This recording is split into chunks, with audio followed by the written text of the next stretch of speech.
उपस्थित सर्वांना नमस्कार। इतिहासावर बोलायचं आहे। इतिहासाची खरं म्हणजे कोणालाच आवड नसते, हे सार्वत्रिक सत्य आहे। इतिहास हा आवडायचा विषय नाही, तो फक्त संशोधनाचा विषय आहे असंही काही लोकांचं मत आहे। इतिहासाचं संशोधनही काही उपयोगाचं नाही असंही काही लोकांचं मत आहे। कारण फक्त घडेमुडे उखडण्याशिवाय इतिहासाला दुसऱ्यांना काहीही काम नसतं, हेही त्यांचं मत असू शकतं। इतक्या वर्षांमध्ये संशोधन केल्यानंतरही इतिहासामधून काहीही नवीन निष्पन्न झालं नाही। त्याच्यामुळे इतिहास संशोधक नक्की कशाचं संशोधन करतात हाच मुळात संशोधनाचा विषय आहे। आणि शाळांमध्ये आपण जो काही इतिहास शिकलो तो का शिकलो या प्रश्नाचं उत्तर कॉलेज संपून गेलं। आता मी 47 वर्षाचा झालो, तसे उपस्थित काही लोक जे आहेत ते सुद्धा या वयोगटातले असतील। कोणी 30-32 असतील, कोणी 25-30 असतील, कोणी 22-23 म्हणजे जस्ट ग्रॅज्युएशन कंप्लीटेड असे असतील। या सगळ्या लोकांना आनंद एकाच गोष्टीचा होत असेल की इतिहास संपला। त्या मानाने शाळेचे कोणी इथे दिसत नाही पण असले तर त्यांच्या दुर्दैवाने अजून त्यांना असं वाटू शकतं की आपल्याला अजून 2-3 वर्ष का होईना पण इतिहास शिकायचा आहे। शाळेत इतिहास आवडला नाही, नंतरही तो कधी आवडला नाही, याच्या मागे असंख्य कारणं होती। वास्तविक पाहता इतिहासामध्ये न आवडण्यासारखं काहीच नाही असं मला प्रामाणिकपणे वाटतं। पण इतिहासाचे तमाम मास्टर लोक नॅचरली या सभागृहात आता जेवढे उपस्थित आहेत तेवढे सगळे सोडून इतिहासाचे तमाम मास्टर लोक एकाच गोष्टीची प्रिकॉशन घेत आले की काय हो इकडे तिकडे पण समोरच्या पोट्यांना इतिहासामध्ये यत्किंचित इंटरेस्ट यायलाच नको,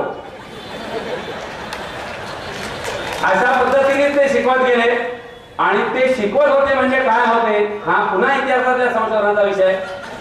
कारण इतिहासातला पिरियड तुम्हाला आठवत असेल तर तो असा होता की बा पुस्तक काढा, मागच्या पिरियडला पुढे होतो, पेज नंबर 27 पप्प्या तो वाच। खरंच कोणाचं नाव असलं तर उठू नका, मी सहज तो शब्द पुन्हा पुन्हा वापरतो। किंवा पप्प्या पुढे होतो मागच्याला वाच, मग तो उठून बाहेर आला, त्याने काहीतरी 4 वेळी वाचल्या, तू खाली बस तू वाच। मग त्याने पुन्हा काहीतरी किंवा तिने 4 वेळी वाचल्या, तू खाली बस तू वाच। आणि एवढं सगळं झाल्यावर मध्ये मध्ये मास्तर फक्त समजला असा प्रश्न विचारायचा। शक्यतो सर्व लोक होच म्हणायचे, जे क्रांतिकारक होते तेव्हा ते तेव्हाही नाही म्हणायचे।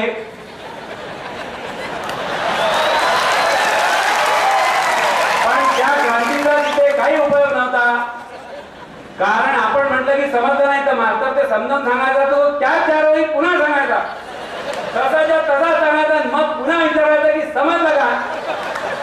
आता कितीच क्रांती पुन्हा करण्यात काय अर्थ नसतो हे समजून आपण चुपचाप बघायचो। विषय संपला, ऍक्च्युअली विषय संपलाच नाही, तो कधी पिरियड संपला। फक्त पिरियड संपला कि आपण होश की बात झालं बा इतिहास।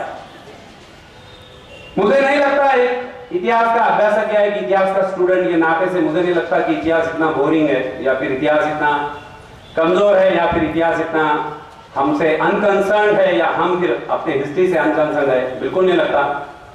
आज मैं यहाँ पे खड़ा हूँ कोई वक्ता की हैसियत से नहीं, कोई स्पीकर की हैसियत से नहीं, वैसे भी मैं लोकल लेवल का आम स्पीकर हूँ, कोई नेशनल या उसके आगे की लेवल का नहीं। मगर ये भी बात पक्की कि एक मास्टर बनून मी इथे उभा आहे, इतिहासाचा मास्टर बनून।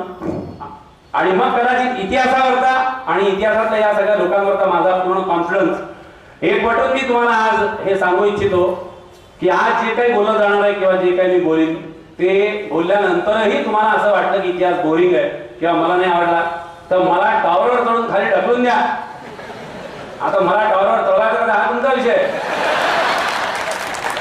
पण म्हणजे सांगायचं तात्पर्य मी इतका कॉन्फिडंट या इतिहासाच्या बाबतीत, मी इतका कॉन्फिडंट। इतिहासामध्ये काही शब्द जे आहेत ते आपल्याला उगीच कानावरून कुठेतरी गेले असतील, मध्ये मध्ये आपल्या डुलक्याच्या चालायचे इतिहासाच्या पिरियडला, त्या डुलक्या बाजूला सोडूनही मध्ये मध्ये काही शब्द उगीच कानावर पडायचे। हे सगळे शब्द तुम्हाला आठवत असतील, मवा जहाल क्रांतिकारक असे शब्द आठवत असतील।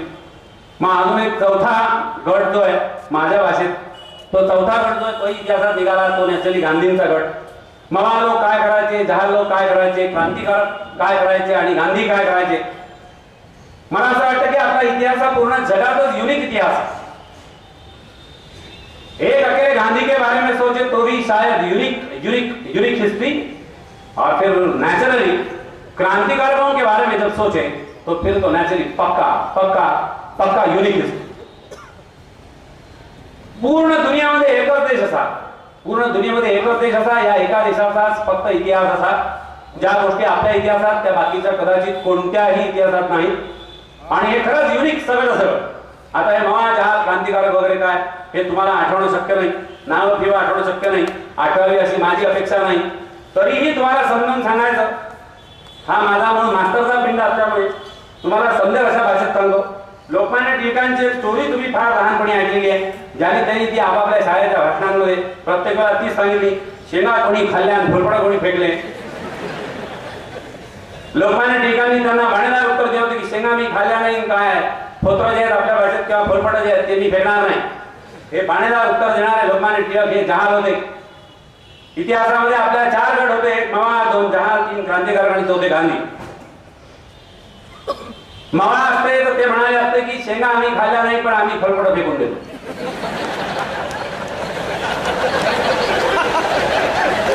जास्त झंझट नको. हे मवानंतर फ्रीज वाक्य, शेंगा आम्ही खाल्ल्या नाही पण तुम्ही सांगू लागला तर फळफळ आम्ही फेक. मग जहाल नाही तरी त्याच्या पलीकडे एक्सप्लेन केलं की शेंगा मी खाल्ल्या नाही फळफळ फेकणार नाही. क्रांतिकारक त्याच्या पलीकडे गेले किंवा शेंगा मीच खाल्ल्या तरी फळफळ फेकत नाही.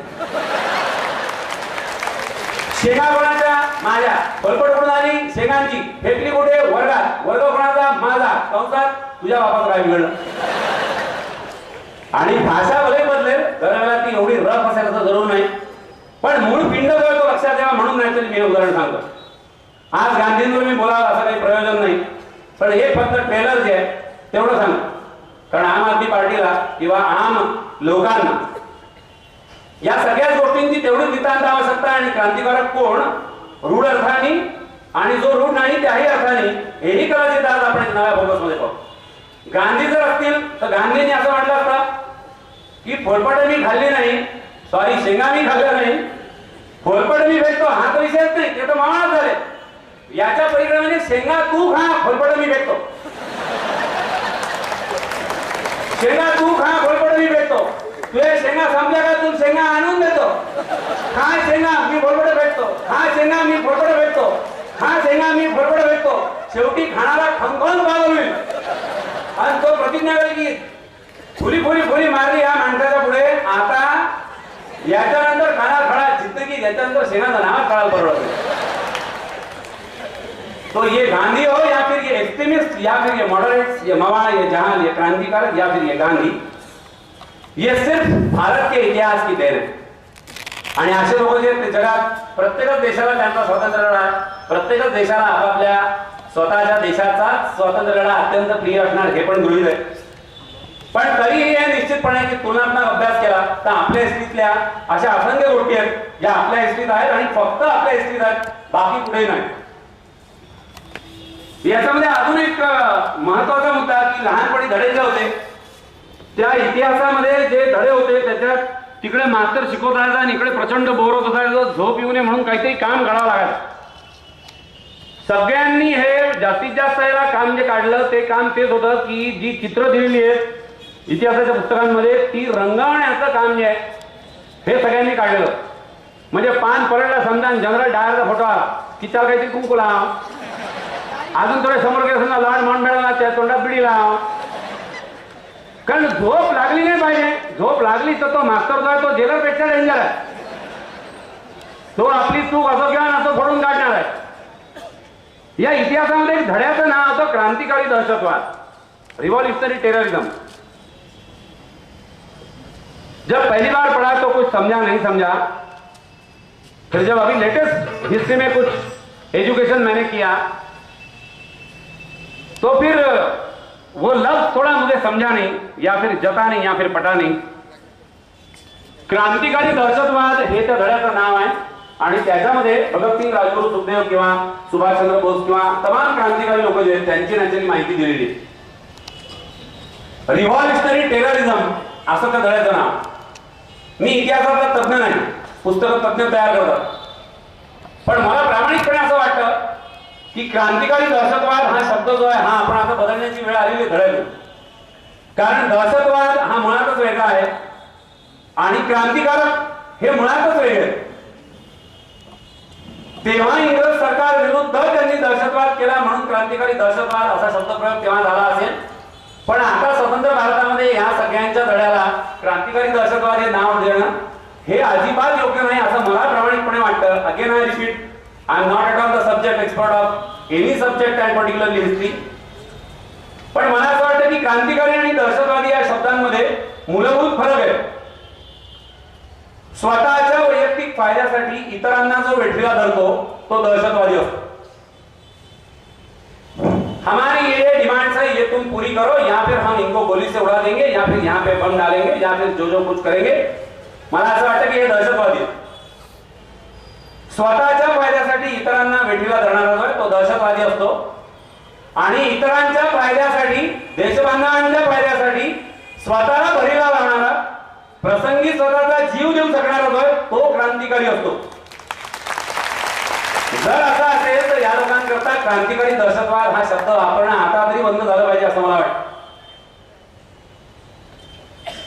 एक स्टूडेंट के नाते से फिर बहुत बार मुझे ये भी लगता की तज्ञांकडून काही शिकण्यासारखं नसतं.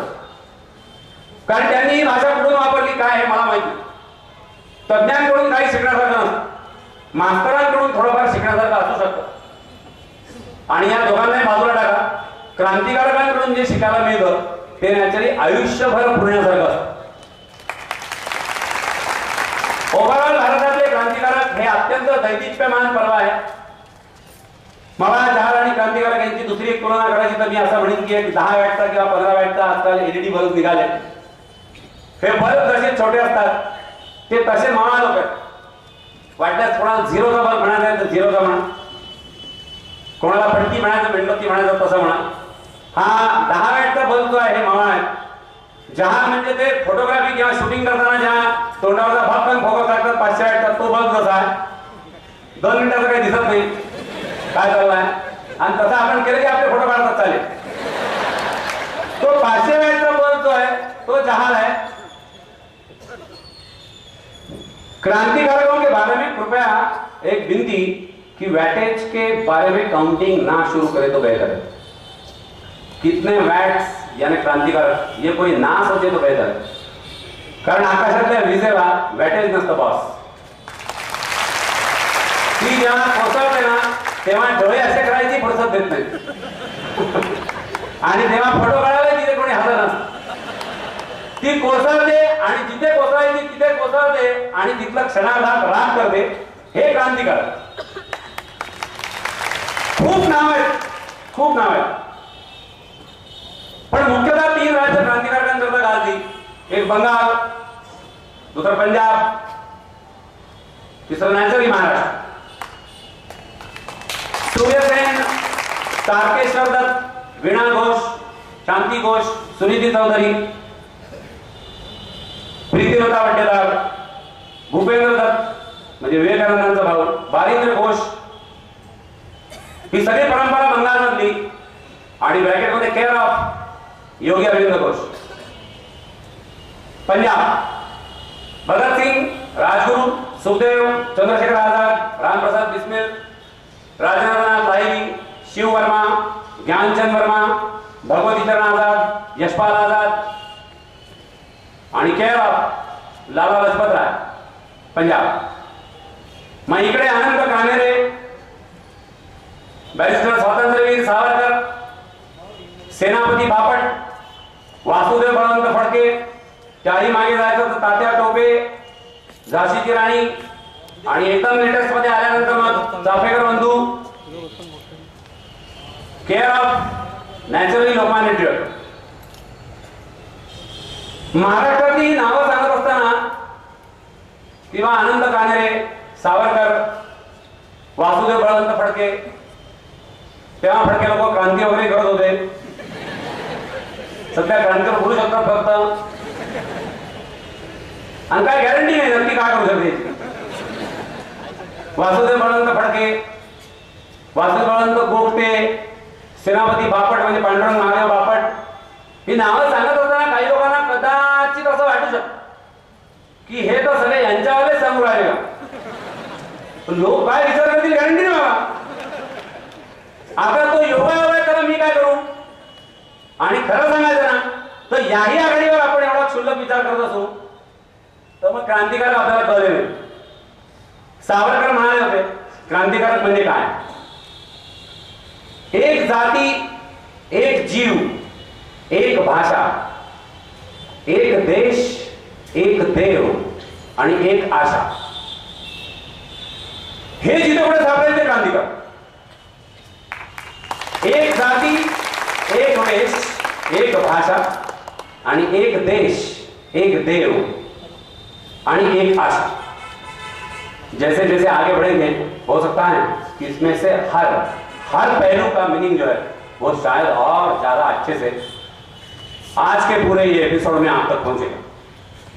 कसे जगले क्रांतिकारक आणि कसे गेले, चाहे ते बंगालमधले असो, चाहे ते पंजाबमधले, चाहे महाराष्ट्रातले असो किंवा अजूनही कुठले, कोणते क्रांतिकारक कुठे कुठे गेले आणि कसे झाले. बिपिनचंद्र पाल मूळ पंजाब किंवा बंगाल रादर, आणि बंगालचे मूळ असून त्यांचं क्रांतिकारक सगळं मद्रासमध्ये. सचिंद्रनाथ सन्याल नावावरून लक्षात येतं की मूळचे बेंगाली, पण हिंदुस्तान सोशलिस्ट रिपब्लिकन असोसिएशन चे संस्थापक आणि पंजाबमध्ये पूर्ण क्रांतिकारी. राजगुरू मूळ महाराष्ट्र, पुण्याच्या जवळचं गाव खेड, ज्याला आता राजगुरुनगर हे नाव दिलेलं त्यांच्याच स्मरणार्थ, आणि मूळ नाव शिवराम हरी ब्रह्मे.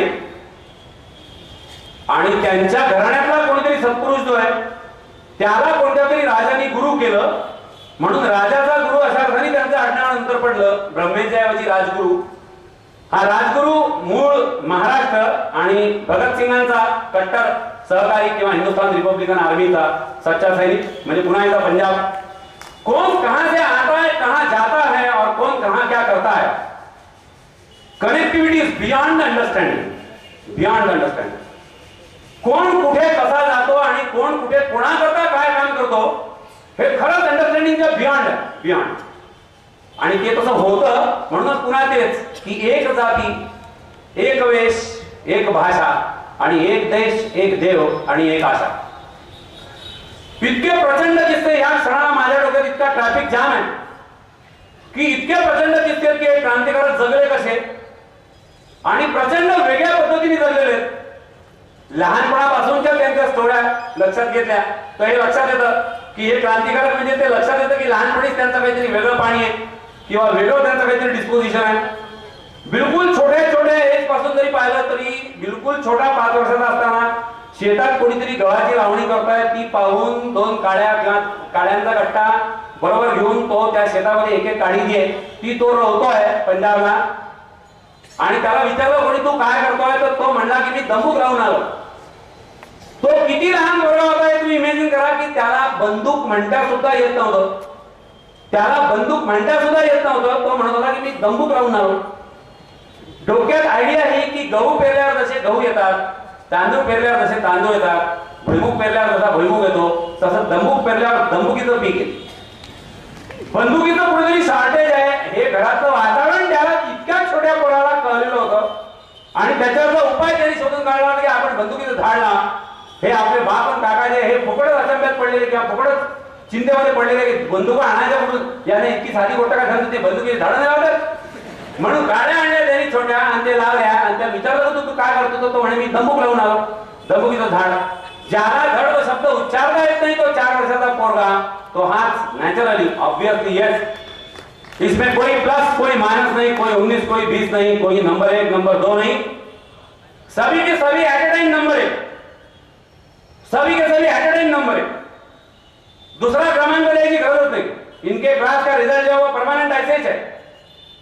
1 नंबर पर सुभाष चंद्र बोस, 1 नंबर पर भगत सिंग, 1 नंबर पर राजगुरू, 1 नंबर पर चंद्रशेखर आझाद, 1 नंबर पर तुम्हाला आठवतील तेवढी सगळी नाव टाकून घ्या, एकाच नंबर मध्ये रिझल्ट संपतो. आणि संपतही तसेच फडाफड. वर्ष संपायच्या 8 महिन्याच्या कोणा शाळेतून कोणीतरी कानाखाली आवाज काढून पीसी देऊन हाकलून दिलं तर त्याची शैक्षणिक कारकीर्द जशी असेल तशी यांची शैक्षणिक नाही पण यांच्या आयुष्याची कारकीर्द कदाचित तशी होती. इतकी शॉर्ट लिविंग. मैं बोला ना कि आसमान में बिजली चमकेगी तो ऐसा नहीं होगा रे कि ये बल्ब जैसे जल रहा है जल रहा है जल रहा है तो जळतच राहील जळतच राहील जळतच राहील असं नाही होणार. वीज ही क्षणार्धात येते, क्षणार्धात डोळे दिपवते, क्षणार्धात जिथे पडायचं तिथे पडते. वाढते, त्याची राख रांगोळी करते आणि दुसरा क्षण जो आहे ती वीज नाहीशी झालेली असते. यांची सगळ्यांची आयुष्य जी आहे तीच तशी, फक्त टळते विजेप्रमाणे. मग याच्यात कोण किती जगला याला महत्व आहे. वैसे भी कहते हैं length of the life is never important. जिंदगी कितनी लंबी है, जिंदगी में कितने पल है, ये कभी भी इंपॉर्टेंट नहीं. हर पल में तुम कितनी जिंदगी भर सकते हो, यही अगर इंपॉर्टेंट है तो फिर क्रांतिकारक होने से बेहतर और कोई दूसरा उपाय नहीं है मेरे पास. प्रचंड किस्से ते सगळे धाडसी होते हे गृहीतच आहे. त्यांनी क्रांतिकारक केलं म्हणजे ते धाडसी होते हे गृहीतच आहे. पण ते फक्त धाडसी नव्हते, ते फक्त डेअरिंग वाले किंवा फक्त बोल्ड किंवा फक्त करेजियस नव्हते, फक्त धैर्यशाली किंवा फक्त धाडसी नव्हते. ते डोक्यानेही तितकेच तरबेज होते, ते तितकेच चांगले प्लॅनर्स होते, ते तितकेच चांगले समोरच्याची फिरकी घेण्यात पटायचे होते, ते तितकाच चांगला सेन्स ऑफ ह्युमर ठेवून क्रांतिकार्य करणारेही लोक होते. ते प्रचंड सहनशील होते, शारीरिक मानसिक सगळ्या आघाड्यांवर ते प्रचंड कणखर आणि खंबीर होते. हे सगळं होते कदाचित म्हणून ते क्रांतिकारक होते. आपणही याच्यापैकी बरंच काही असतो, पण आपण याच्यापैकी सगळं काही नसतो. असं म्हणतात की मन, मेंदू आणि मनगट या तीन गोष्टी बळकट पाहिजे. मन, मेंदू आणि मनगट या तीन गोष्टी बळकट पाहिजे. ज्याच्या या तीन गोष्टी बळकट तो मैं आयुष्यात काही करू शकतो. एक और इसमें एक लफ्ज मेरी तरफ से मैं डालना चाहता हूं, कारण पुन्हा मला क्रांतिकारी आणि दहशतवादी याच्यामधला फरक प्रकर्षाने स्पष्ट करायचा आहे. मन, मेंदू आणि मनगट हे बळकट पाहिजे, हा एक मुद्दा. आणि हे बळकट असल्यानंतर जो भी कुछ जिंदगी में करना है उसके लिए अच्छे मकसद का होना हे क्रांतिकार्य घडवणारं जे आहे हे रसायन. तुमचं मन तेवढं खंबीर, तुमचा मेंदू तितका तल्लख, तुमचं मनगट तेवढं मजबूत, म्हणजे शारीरिक आघाडीवर तुम्ही लढू शकता, बौद्धिक पातळीवर तुम्ही लढू शकता, प्रचंड सहनशीलतेने आणि धैर्याने सगळ्या गोष्टींचा सामना करू शकता, मानसिक दृष्ट्या प्रचंड खंबीर राहू शकता. आणि हे सगळं करत असताना पुन्हा तेच की हे सगळं का करायचं याचं बेस्ट पॉसिबल एम, बहुत अच्छा मकसद जो है वो नेचुरली तुम्हारे सामने होना चाहिए. या मन, मेंदू आणि मनगट तिन्ही गोष्टी एकत्र येणं हीच मुळात दुरावस्था घटना आहे. पण त्या तिन्ही गोष्टी नुसत्या एकत्र आल्या आणि विंडो माणसं जर एकत्र आल्या तर माइंड यू त्याला क्रांतिकारी नाही म्हणत रे, त्याला दहशतवादी म्हणतात.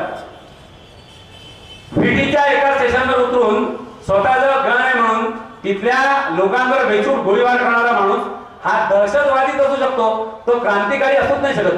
कारण मकसद नाहीये. तुझ्याजवळ बंदूक आहे, कंसात समोरच्याजवळ ती नाहीये, तुला बंदूक चालवता येते, कंसात समोरच्याला बचाव करता येत नाही, म्हणून तू धाडधाड गोळ्या तिथे झाडतोय. आणि त्याच्यामध्ये आमचे 100, 200, 250, 500 जे काय ते आम आदमी तिथे मरणार. यानी तू किंवा तुझ्या बांधवांनी स्वतःला मोठं समजण्याची गरज नाहीये. मित्रा, इसको रिव्हॉल्युशनरी नाही बोलते, इसको टेररिस्ट बोलते. याला दहशतवादी म्हणणार. हे सगळे असे दहशतवादीच आहेत, हे क्रांतिकारी नाहीत. आणि क्रांतिकारी नाही तरी हे ज्यांना तेवढा चांगला मकसद मिळाला आणि त्या मकसद करता त्यांनी मन, मेंदू आणि मनगट जे आहे ते वापरलं. आपल्यापैकी जे उपस्थित लोक जे आहेत त्यांची आपण चर्चा केली तरी असं होऊ शकेल की मन, मेंदू आणि मनगट या तिन्ही गोष्टी पुन्हा आपल्यापैकी कोणाकोणामध्ये आहेत. असा आपला स्वतःचा वैयक्तिक रिव्ह्यू घ्यायचा, लोकांकडे बघायचं नाही. आपण लोकांकडे बघतो याचा अर्थ पहिली गोष्ट आपलं मन मजबूत नाही किंवा ये कैसा वो कैसा और फिर उसके बाद में मैं कैसा. मग आता हे मन आणि मेंदू मनगट टिपिकल आहे. शाळांमध्ये जाऊन पहा, कॉलेजेसमध्ये जाऊन पहा, टॉपर लोक जे आहेत त्यांचे मेंदू बळकट, टॉपर्स जे आहेत युनिव्हर्सिटीचे विद्यापीठाचे टॉपर जे आहेत त्यांचे मेंदू बळकट, त्यांची मनगट कमजोर.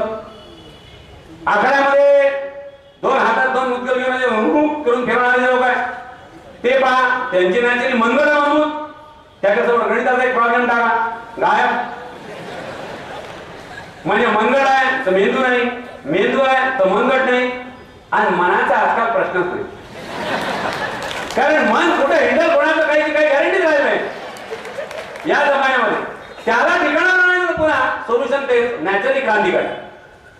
कैसे थे लोग, क्या क्या करते थे, काही 2-4-5 यांचे किस्से आणि सगळे चित्रविचित्र आणि हरिभो किस्से. जे वाटलं ते करून बघा, हा क्रांतीचा पहिला मूलमंत्र. मेरे को ऐसा लगा कि ये करना चाहिए तो वो कर लेने का बस. थिअरीवर विश्वास ठेवायचा नाही, प्रॅक्टिकल करून बघा. कॉमन लेवलला लोक जे आहेत ते दोन पातळीचे लोक असतात जगामध्ये. हे नेहमीच आपण चर्चा करतो याची.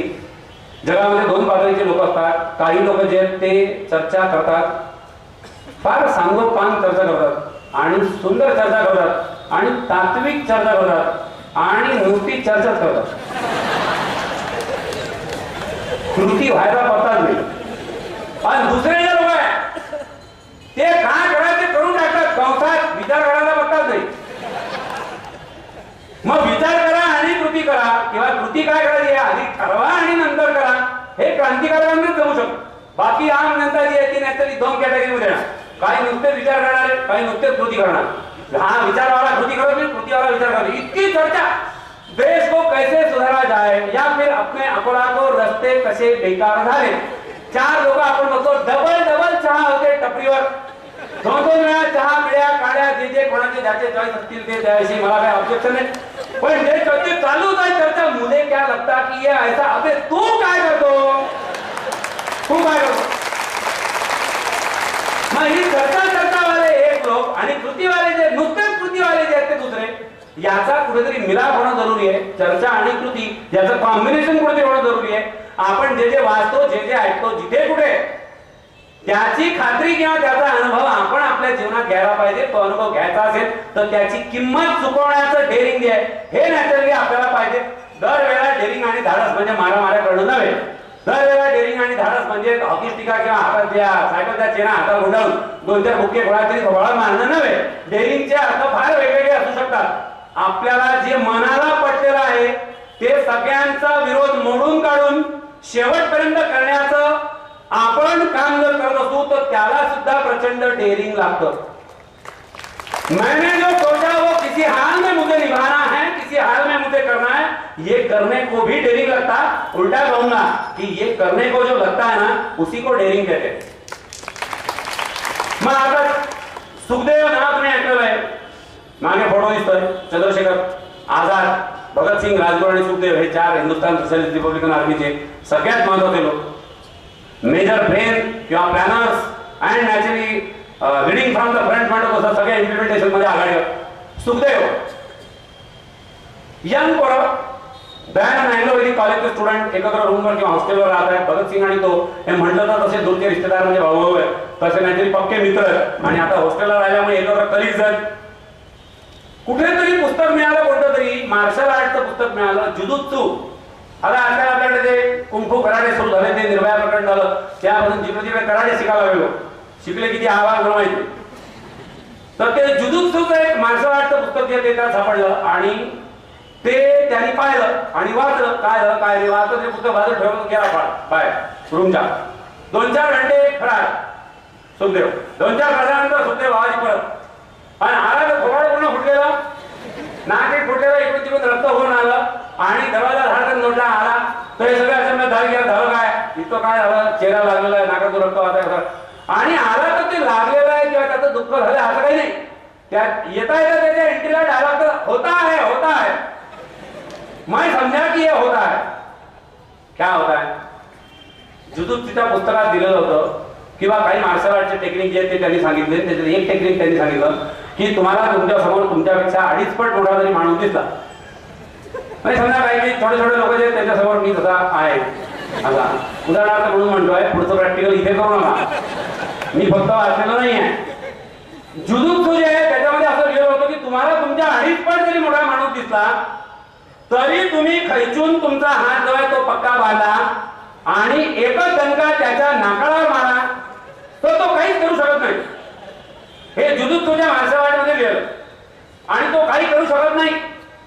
ही थिअरी झाली. प्रॅक्टिकल म्हणून म्हणून हा भावाजी मार्केट प्लेसला गेला. मार्केट प्लेसला त्यांनी त्याच्यापेक्षा 2.5 पट माणूस पाहिला. तो 2.5 पट माणूस जो आहे त्याच्या नाकाला ठोका मारला. तो इतका वेगळा ठोका मारला त्यांनी की तो माणूस जो आहे तो तिथे 5 मिनिटाचा निश्चित पडून होता. 5 मिनिटांनंतर तो उठला. तोपर्यंत हा त्याच्याकडे असा पाहत होता की हा कसा पडलेला आहे. 5 मिनिटांनंतर तो उठला. तो बोलून चालूनच 2.5 पट होता. त्याच्यामुळे तो याच्या मागे लागला आणि कुठेतरी काय झालं ते नॅचरली झालं. मग त्यांनी याला ढोकून काढला. पण त्यांनी आपल्याला ठोकला याचं अजिबात दुःख सुखदेवाला नव्हतं.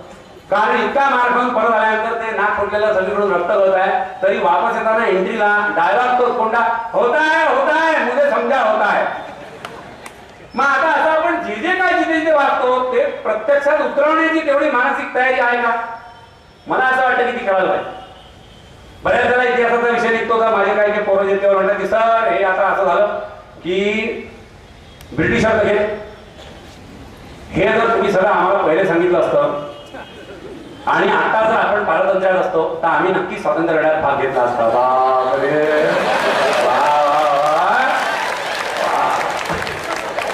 ब्रिटिशर्स गेले बरोबर है, स्वातंत्र्याचा लढा संपलेला है बरोबर है. इसका मतलब ये नहीं कि हर जंग खत्म हो, इसका मतलब ये नहीं कि आजादी की हर जंग जो है वो खत्म हो चुकी है. दुनिया में कोई देश ऐसा नहीं और कोई देश के लिए कोई समय या कोई वक्त ऐसा नहीं जब कभी क्रांति की जरूरत उस देश को ना पड़ती हो. मगर क्रांती के सिर्फ आयाम बदलते हैं. कधी ब्रिटिशांच्या विरुद्धची क्रांती असू शकते, कधी सामाजिक क्रांती असू शकते, कधी आर्थिक क्रांती असू शकते, कधी औद्योगिक क्रांती असू शकते, कधी सांस्कृतिक क्रांती असू शकते, कधी शैक्षणिकही क्रांती असू शकते. आणि हे सगळं करायचं तर पुन्हा राजकारण महत्वाचं मध्ये येतं, त्याच्यामुळे कदाचित राजकीय क्रांती पण असू शकते. त्याच्यामुळे क्रांती करायला स्कोप सगळ्यांना आजही तेवढाच आहे. याचं वाईट वाटण्याचं कारण नाही की आपण 47च्या पूर्वी जन्माला का नाही आलो. असे त्यांचे किस्से चित्रविचार यातलं एक एक शिकून तेवढा आपण स्वतःमध्ये भरून घेऊ ना. मला असं वाटतं की तेवढं आपल्याला काम करणं सोपं होणार निश्चितपणे. मदनलाल धिंगरा लहान पोरगा जस्ट कॉलेजमध्ये गेलेला, डिग्री कॉलेज फर्स्ट इयरला गेलेला आणि इंडिया हाऊस नावाची एक संस्था जी ती लंडनला निघाली. श्यामजी कृष्ण वर्मा हे त्याचे काय संचालक म्हणूया किंवा संस्थापक म्हणूया. तिथे सगळे असेच क्रांतिकारक तरुण जे आहेत ते सगळे जमतात आणि ते ब्रिटिश सरकारविरुद्ध जे काही करतात त्या काड्या करण्याचा प्रयत्न करतात. याला ते कोणतरी कानाला याच्या मनात घेतं की आपण झालं पाहिजे, हे आपल्याला आहे काम आहे फिट. कारण इकडे काय अभ्यासामध्ये फार काही रुची असायला भाग नाही. त्याच्यापेक्षा महत्वाचं म्हणजे देशभक्ती जी आहे ती डोक्यात टाकून बनलेली. तो गेला श्यामजी कृष्ण वर्मांना भेटला. त्यांनी सांगितलं की श्यामजी कृष्ण वर्मा बाबूजी नमस्ते, मुझे आपके साथ काम करना है, मुझे आपके यहाँ आना है. श्यामजी कृष्ण वर्मा टेबलच्या मागे खुर्चीवर बसलेले, ते काहीतरी लिहितात. ते लिहिता लिहिता त्यांनी मान वरती करून पाहिला आणि त्यांच्या लक्षात आलं की समोर आपण हिंदीत म्हणतो दूध पिता बच्चा इतका छोटा दिसणारा जो आहे तो एक छोटासा तरुण जो आहे तो समोर उभा आहे. श्यामजी कृष्ण वर्माने त्याच्याकडे समोर पाहिलं. त्यांनी विचारलं की का मेरे साथ कहा आना है तुमको. त्यांना त्याचं असे वाटलं की हा का फुगा बिगा घेऊन मागतो काय, इतका छोटा दिसू लागला. तर तो म्हणला की मुझे भी आपके साथ आना है और मुझे भी क्रांति में शामिल होना है. श्यामजी कृष्ण वर्मांनी पेन खाली टेकवला, पुन्हा तुझ्याकडे पाहिलं आणि त्याला सांगितलं बाबा क्रांती वगैरे फार मोठ्या गोष्टी आहे. क्रांती करायला प्रचंड सहनशीलता लागते. तू इतका लहान आहे अजून की तुझे ओठ पिळे त्यातून दूध निघेल इतका तू लहान दिसतोय. तू जा तुझं शिक्षण जे काय करायचं ते कर, या फालतू फांदात पडू नको. तू तुझं काम कर, मला माझं काम करू दे. तुला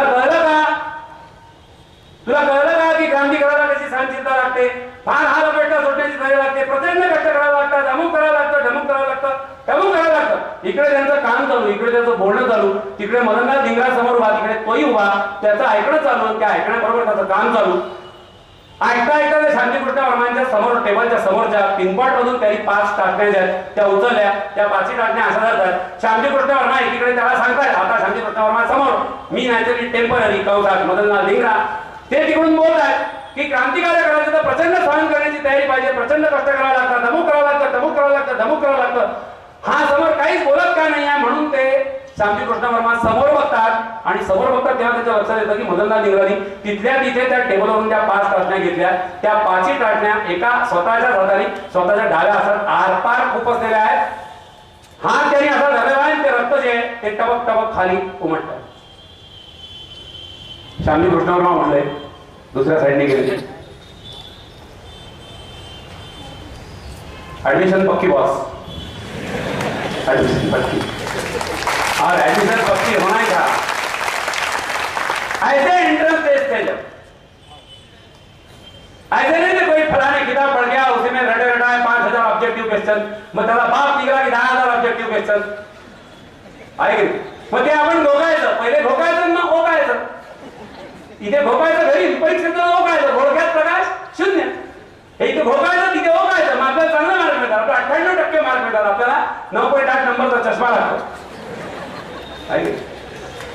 क्रांती होत नाही, कार्य होत नाही आणि काही होऊ शकत नाही, काही होऊ शकत नाही. असे छोटे छोटे टेस्ट, छोटे छोटे आणि टेस्ट काही दिलेला नाही. चांदी कृष्ण वर्मांनी थोडी काय सांगितलं चाळण्या घालून दाखवा म्हणून. दिलेल्या टेस्टने स्वतःहून स्वतः ऍक्सेप्ट केलेल्या आणि ती टेस्ट तो स्वतः आपण देतोय म्हटल्यानंतर त्याचं मेटल काय, त्याचं पोटेन्शियल काय, विद्यार्थ्याची कुवत काय हे लक्षात येतं. इतके चांगले डायरेक्टर मागे बसलेले म्हणजे टीचर लोक. ऍडमिशन झाली एकदम अप्रोप्रिएट ऍडमिशन झाली. कारण हा तोच मदनलाल धिंगरा आहे ज्याने नंतर इंग्लंडच्या एका रेस्टॉरंटमध्ये इंडियन्स नॉट अलाउड किंवा Indians not allowed on this tables. Savarkar आणि मदनलाल धिंगरा कुठेतरी हॉटेलमध्ये गेले. त्यांच्यावर तिसरा या नोरमा नावाचा माणूस होता. हॉटेलमध्ये गेले आणि बसले एका टेबलवर जाऊन चहा प्यायचा म्हणून. सावरकर नुकतेच गेले तिथे आणि त्यांना उडव घेऊन की इथे बसू नका. तो म्हणला काय, तो म्हणला हे टेबल इथे बसता येईल. तर तो म्हणला इथे रिझॉर्टचा बोर्ड नव्हता. जर टेबल आधी कोणी बुक केला असेल तर रिझॉर्टचा बोर्ड पाहिजे ना. मग आता बोर्ड नाही काही नाही, आम्ही येऊन बसतो तर आम्ही आता कसं उडा. तर तो म्हणला हे रिझॉर्टचा बोर्ड लावण्याचा गरज नाही आहे, हे इंडियन करता नाहीच आहे. You being the Indian sit at that corner. आप अगर इंडियन हो तो वो कॉर्नर में बैठिए. हे युरोपियन लोकांना करतात टेबल. मदनलाल धिंगरा ती कॉफी गेली चुल्यात आणि ते हॉटेल केलं खड्ड्यात. मदनलाल धिंगराने तिथले त्याची गच्ची पकडली आणि नाटक चालू आहे. हे दोघं बरोबर होते म्हणून कसं तरी ते तिथून त्याला बाहेर काढू शकले. आणि हा असं काहीतरी करणार आहे हे क्लिअर होतं. हे क्लिअर काय मेंटॅलिटी, काय सॉलिडॅरिटी. कर्जन वायलीने काहीतरी धिंगाणे घातले म्हणून त्याचा उडवायचा आहे त्याला. हा इंडिया हाऊसच्या पोरांनी कट केला.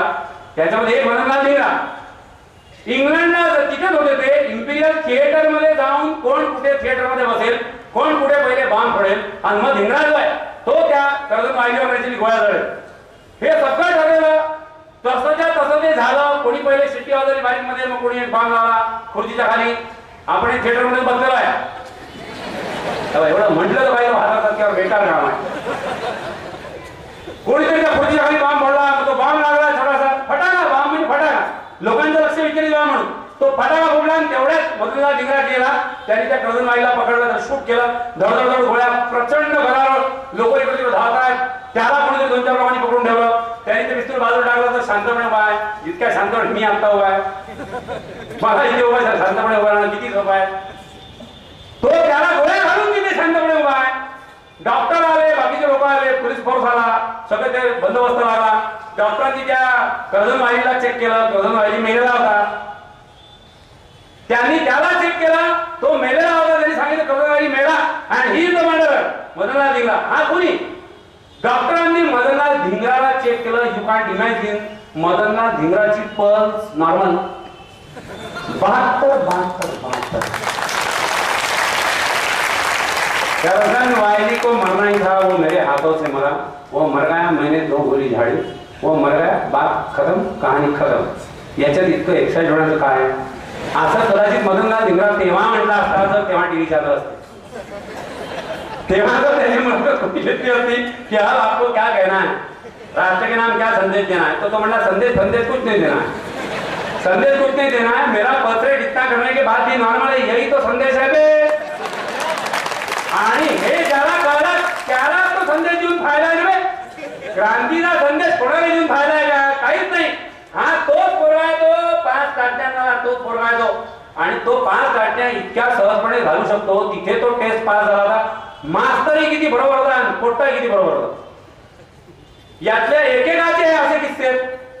सावरकर याला अपवाद नाही, चाफेकर बंधू याला अपवाद नाही. अजूनच खूप मागे जायचं तात्या टोपे सुद्धा प्रचंड प्रचंड मोठा माणूस, प्रचंड मोठा माणूस. लाईफ टाइम गेली लेसन तात्या टोपे. पांडुरंग येवलेकर पेशव्यांच्या खासगीमध्ये काम करणारे त्यांचे नोकर. खासगीमध्ये म्हणजे काय, होम डिपार्टमेंट, महाल आणि बाकीचं घ्यायचे. हा त्यांच्याकडे नोकरी मागायला गेला की मला सैन्यात जायचं, मला सैन्यात घ्या. तेव्हा दुसरे बाजीराव किंवा बाजीराव नंबर 2 हे आपले पेशवे होते. नंबर 2 ची कोणतीच गोष्ट चांगली नसते. हे बाजीराव नंबर 2 आहे. बाजीराव नंबर 1 फार ग्रेट होते कारण ते नंबर 1 होते. हे बोलून जाणून नंबर 2 असल्यामुळे त्यांच्याकडून अपेक्षा करणं चूक आहे. त्यांना त्यांनी सांगितलं की मला सैन्यात भरती व्हायचं आहे. तर तो म्हणला सैन्यात पिण्यात काही नाही, तुझे वडील तिकडे खासगीमध्ये काम करतात तर तुम्ही खासगीत जा तिकडे, ते तुला लावून गेले पुढे. मग कसं तरी करून हा ऑफिसमध्ये लागला. ऑफिसमध्ये कारकून म्हणून परराष्ट्र मंत्रालयात असं असतं किंवा PM ऑफिस असतं, प्राईम मिनिस्टर ऑफिस असतं, त्याच्यामध्ये कारकून म्हणून तिथे काम करणारा तो पंत नावाचा माणूस होता. आणि तो अत्यंत बेरकीन महान झाला. त्यांनी दुसऱ्या बाजीरावाला न सांगता पूर्ण पेशवाईचे जाली आणि फर्जी डॉक्युमेंट बनवले, सील मोहर बिहेर सहित. ते जुन्या काही मारायचे ना, लाख वगैरे गरम करून अशी मोहर मारायचे, अरे शिक्का आपण आता त्याला सील म्हणतो ऑफिशियल भाषेत. तो शिक्का विका त्याच्या सहित सगळे डॉक्युमेंट. ती अख्खी पेशवाई विकली इंग्रजांना. तो दुसरा बाजीराव बेवकूफ, कारण त्याला राज्याशी काही घेणं नाही. तो अय्याश, तो त्याच्या अय्याशीत मग्न. आणि परिणामी राजा जेव्हा अय्याशीत मग्न असतो तेव्हा त्याच्या हाताखाली काम करणारे लोक काय काय करू शकतात याचं हे बोलकं उदाहरण आहे. भारतातलं एकमेव उदाहरण नाही आहे, वाटेल तेवढं उदाहरण तशी. मग आता तो त्यांनी पेशवाई विकायला ठरवलं नाही, त्याची किंमत त्याला मिळणार. याला शंका आली कोणाला, तात्या टोपेला, की हा पंत काहीतरी करू राहिले का. यांनी एक दिवस तो जेवायला दुपारी घरी गेला तर तेवढ्या त्यांनी त्या चाव्या लावल्या आणि ते कागद पाहिले की बाहेर कसले कागद आहे ते वाचले. त्यांनी त्या लक्षात आलं की पेशवाई विकायचा खोट आहे सरळ सरळ. त्यांनी ते लगेच कागदी कागद बंद करून ठेवले, कुलूप लावलं, ती चावी जिल्ह्याची ठेवून दिली, सासवसारखा बसून आला. आणि दुसऱ्या दिवशी दुपारी लंच नंतर म्हणजे दुपारच्या जेवणाच्या नंतर दुसऱ्या बाजीराव भेटायला गेला. तो गेला तर दुसरे बाजीराव आराम फरमा रहे हैं, कारण त्यांच्या आरामाच्या वेळा जास्त होत्या. आरामाच्या वेळा वेगवेगळ्या होत्या, आराम कोणाबरोबर करायचा हे वेगवेगळं होतं. त्या बंदा लाचार पडण्याची गरज नाही, फालतू गोष्टी लक्ष घालू ना. हा गेला त्या महाराज जाऊन उभा राहिला की मला ताबडतोब आता बाजीरावांची भेट घ्यायची, मला त्यांना काहीतरी अर्जंट सांगायचं, तातडीचं सांगायचं. त्या पारेकडे त्याला अर्ज केल्याने ही पेशव्यांची एकांतवासाची वेळ आहे, त्यामुळे तुम्हाला हात जाता येणार नाही. त्याच्यावर यांनी त्याला धरला आणि त्याला बाजूला टाकला की एकांतवास काही नाही, मला हातात जाणं जरुरी आहे. म्हणून हा हात गेला, हा हात त्याचा गुंतला, तसा तो महाराज असणारा एकांतवास जो आहे तो त्या दुसऱ्या दरवाजाने बाहेर गेला. मग बाजीरावला त्याच्याशी बोला की काय तू इतका कसा काय, तू महाराज परवानगी न घेता कसं काय होणार. तर तो म्हणला पेशवे काम कसं आहे, काय काम आहे सांग आता, तू आवाज आहे डिस्टर्बन्स. मग तो म्हणतो त्याला की हे असं आहे, पंतांनी पेशवाई विकायचा कट केलेला आहे. मी डॉक्युमेंट पाहून आलो स्वतः, मोहर सिलबन सहित पूर्ण. मोस्टिल इंग्रजांचा वकील तेव्हा त्याला विकायला ठरवलं. याच्या दुसऱ्या बाजीरावांनी काय केलं, दुसरा बाजीराव म्हणाला की हे पहा मित्रा सतमान, मला राज्य काही लढून मिळालं नाही, ईश्वराने हे राज्य मला दिले, मी दत्तक आहे. कोणाचा, ते धंडपंत जे कोणी होते त्यांचा, राघवा दादा पेशवे त्यांचा दत्तक. मी आता वारसच नव्हतो, कोणी वारस उरला नाही, मी एकटाच उरलो. त्याच्यामुळे कंसात मला फुकटमध्ये हे भेटलं. मी हे लढून मिळवलं नाही, ईश्वराने मला हे दिलं. आणि कंसात ईश्वराची इच्छा असेल तोपर्यंत ते टिकेल, टेन्शन घेऊन काय फायदा. आणि त्याच्यापेक्षा पलीकडचा कंस म्हणजे तू काय टेन्शन घेतो. मी टीव्हीवर जेव्हा जेव्हा एक ऍड पाहतो ना तेव्हा मला दुसरा बाजीराव समोर दिसतो. टीव्हीवर परेश रावलची एक ऍड आहे, ती कशाची हे माझ्या आता लक्षात नाही. असं काहीतरी कुरकुरे डुडुरे लेस ते फेर असं काहीतरी खायला. असं आपल्याला इथे टेबलच्या मागे तो परेश रावल जो आहे तो ते लेस किंवा जे काय असेल ते प्रॉडक्ट असं एक एक काढून खात बसतं. आणि एक माणूस होता पागल सारखा आग उघड की आज यहाँ पे बैठे हो, चलिए चलिए जल्दी चलिए, आग लगी है, फैक्ट्री में आग लगी है म्हणतो. हा एक एक कुरकुरा काढून तो खाऊन राहिला, लेस किंवा कुरकुरा तो शांतपणे खाऊन आला, त्याला काय घेणे नाही त्याची. तो म्हणतो की फैक्ट्री में आग लगी, तो मुझे क्या, परेश रावल ना मुझे क्या. तर तो म्हणतो अरे तुम्हारे फैक्ट्री में आग लगी है. तो परेश रावल म्हणतो फिर तुझे क्या. परफेक्ट दुसरा बाजीराव, परफेक्ट दुसरा बाजीराव की अरे फॅक्टरी माहिती जळून राहिली, कंसात तू काय टेन्शन घेतो. मग आता हा असा दुसरा बाजीराव, हा असा तात्या टोपे. क्रांतिकारकांचे वैशिष्ट्य आहे, कारण जिथे लागली ना तिथे त्यांनी मदत मागितली किंवा जिथे लागली तिथे मदत केली, नो डाऊट. पण ते कोणाच्याही मदतीचे लाचार आणि निंदेर होते. उन्होंने जो सोचा मेरे को करना है वो करते थे, बस बात खत्म, बस बात खत्म. आपला पेशवा आपल्याला सहाय्य करत नाही, गेला तुलाच पेशवा. मैं अगर सोचता हूं कि मुझे करना है तो मुझे करना है बस. आणि पुढचं काय, पुढचं दोन त्याचे मित्र, तरुणपणाचे मित्र, लालपुरी बाब गोसावी म्हणून एक मित्र, तो चांगला असा होता सवाजांच्या पांडाला. आणि दुसरा एक जळका रामभाऊ म्हणून पुण्यामध्ये माणूस होता, फटाक्याने त्याचा चेहरा जळला म्हणून त्याला सगळं पुण्यात जळका रामभाऊ या नावाने जोडलं. या दोघांना त्यांनी मदत केली. काय सैन्य पहा, ही आपली सेना. अरे टीम होता है और टीम लोगों के नंबर के ऊपर नहीं डिपेंड करता. उनके हौसलों के ऊपर डिपेंड करता. हे दोनों जमांची टीम. आणि त्याला सांगितलं की कल आजा आले ते दोघं हे पक्के डिवोटेड की तात्या टोपीने कधी म्हटलं की मार कुदी तर मार निघून पुढचा विषय नाही ना. आले ते जळगाव रामभाऊ धराया बाहेरून दारबंद ते पंत हात बसलेले तात्या टोपे आणि लालपुरी बाबा हात गेले एक चादर घेतली आपल्या भाषेत ब्लँकेट टाकलं त्याच्यावर त्या पंतांवर टाकलं आणि धुणक धुणक धुणक धुणक धुणक धुणक धुणक बेकार धुणकला म्हणजे अर्धा वेळा होईपर्यंत धुणकला.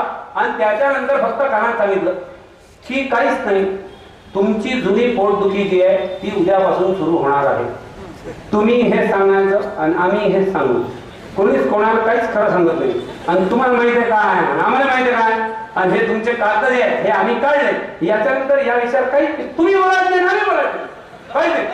म्हणजे दुसऱ्या बाजूला हे माहितीही नसेल तेव्हा की आपली पेशवाई अजून जी काय 10-15-20 वर्ष पुढे टिकणार आहे ती टिकण्याकरता कारणीभूत माणूस जो आहे तो म्हणजे तात्या टोपे. और फिर ये भी बात की आगे चल के हा तात्या टोपे इंग्रजांच्या सैन्यामध्ये गेला होता आधी किंवा मला भरती करून घ्या. इंग्रज छत्रे होतेच. त्यांनी त्याची टेस्ट घेतली सगळी आपल्या भाषेत आजकाल आपण आर्मीची भरती म्हणतो तशी आणि त्याला फेल केला. त्याला ते पट्टे तावातावरीचा रिक्रूटमेंट ऑफिसर तिथे गेला भांडायला कि ऐसा कैसा तुमने मेरे को फेल किया, तुम जो चाहे करने को बोलो मेरे को मैं कर सकता हूं. काय घोड्यावर बसायला घोडदौड करायला हवेत पैसे भेगा बंदुकीने उडवून दाखवतो इतका चांगला आहे. नापास करता का तुम्ही मला. तर त्या रिक्रूटमेंटच्या अधिकाऱ्याने सांगितलं की तुझी चेस्ट बेकार आहे, तुझे लंग्स बेकार आहे, तेरी दमसाना सच्ची नाही, तुझा स्टॅमिना कमी आहे. म्हणून आमच्या यंत्रांमध्ये आम्हाला ते कळलं म्हणून आम्ही तुला रिजेक्ट केलं. तू बाकी काय असशील चल निघलो या. खरी गोष्ट ही होती की त्यांना हे कळलं होतं की हा माणूस सैन्य घेण्याच्या लायकीचा नाही आहे. कारण हा इतका प्रचंड गाजवले देशभक्तीवाला आहे की हा सैन्यात काय कडा करणं चालू करेल त्याच्यापेक्षा ह्याला घेऊ नका.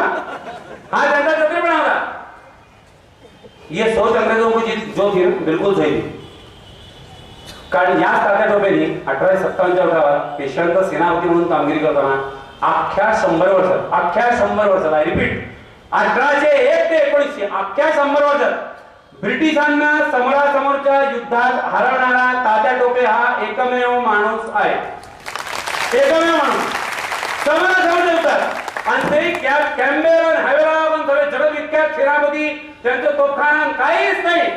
कानपूरला त्यांना बेमौत हरवलं यांनी आणि बेमौत हरवलं तरी कॅरेक्टर कसं असतं याचा उत्कृष्ट पुरावा तात्या टोपे.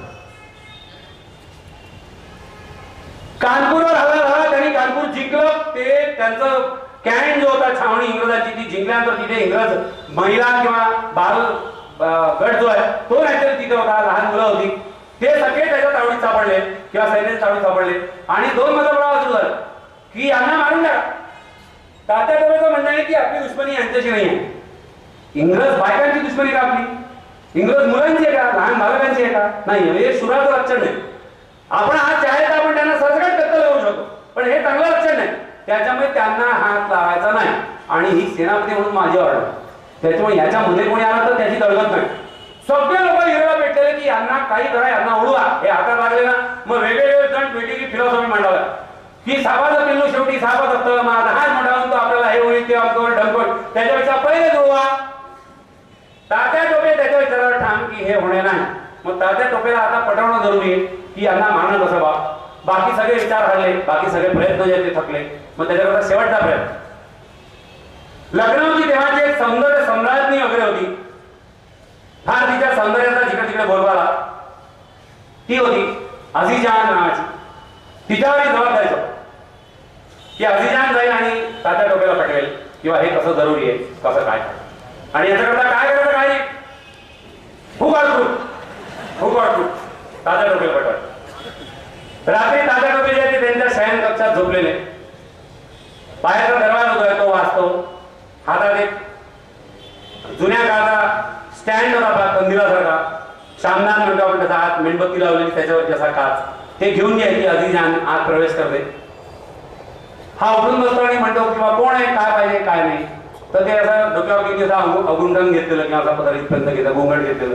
ती हळूहळू चालत तिथपर्यंत किंवा मी सांगते ओळख स्वतःची किंवा मी अझीजान तुम्हाला भेटायला झाली होती. काय काम आहे काही नाही तुमची सेवा करायची इच्छा होती वगैरे वगैरे. थोडं नक्की काम काय तुझं.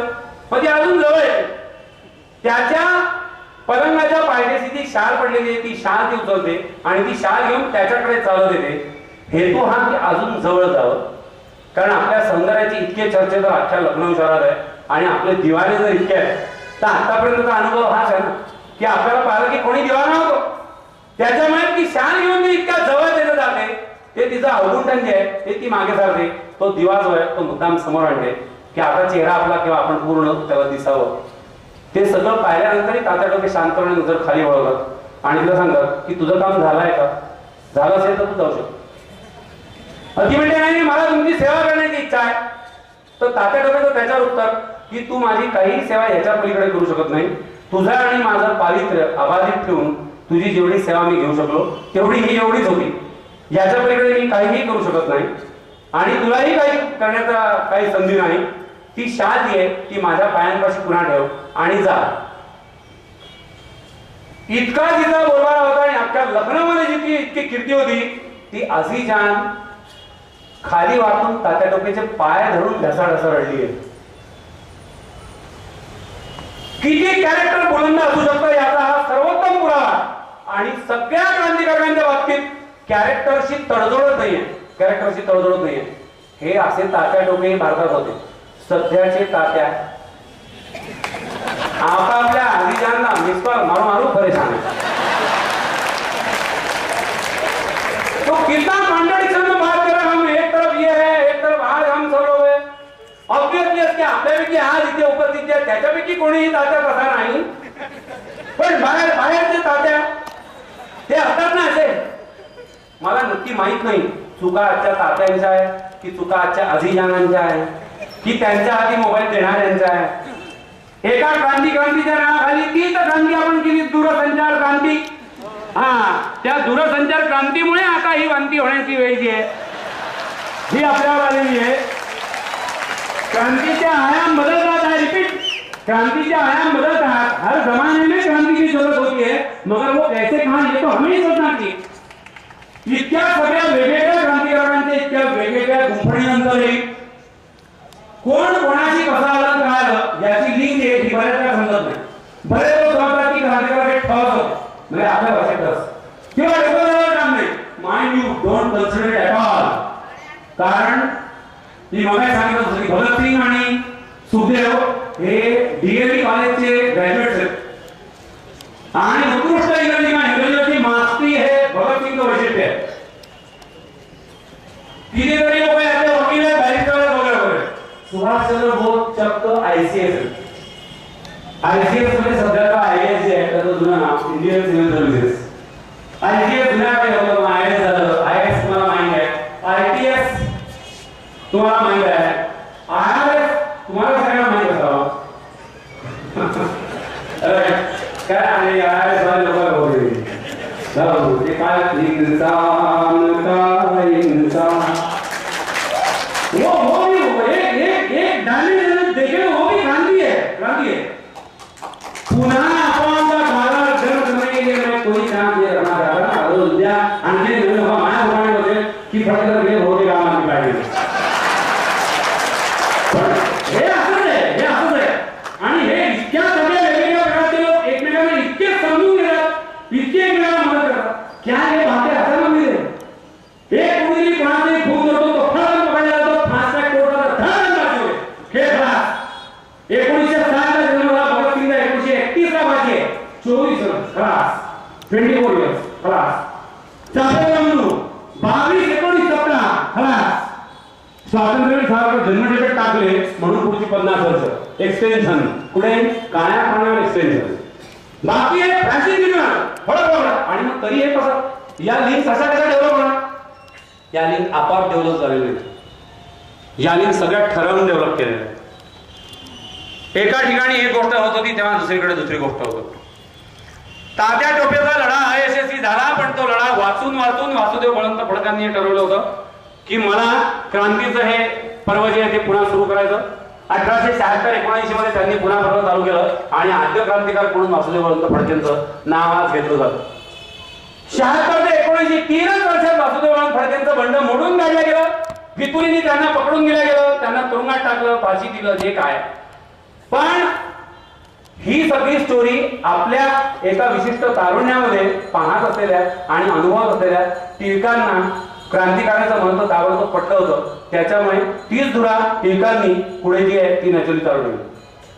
टिळकांनी शिवजयंती उत्सव चालू केले. त्या शिवजयंती उत्सवामध्ये पुण्यातल्या एका तरुण मंडळाच्या याच्यात जाऊन सांगितलं की फक्त शिवाजीचे उत्सव साजरे करून फायदा नाही, शिवाजींनी जे कार्य केलं ते कार्य काही प्रमाणात तुम्ही करायला पाहिजे, तर मग मी मानेन की तुम्ही शिवाजीचे भक्त आहात. आणि हे टिळकांचं बोलणं ऐकल्यानंतर कीर्तनकाराची जी पोरं होती ती एक जण बाबाच्या मागे पेटी वाजवायचा, एक जण बाबाच्या मागे झांजा वाजवायचा आणि तिसरा जण तो चिपळ्या वाजवायचा.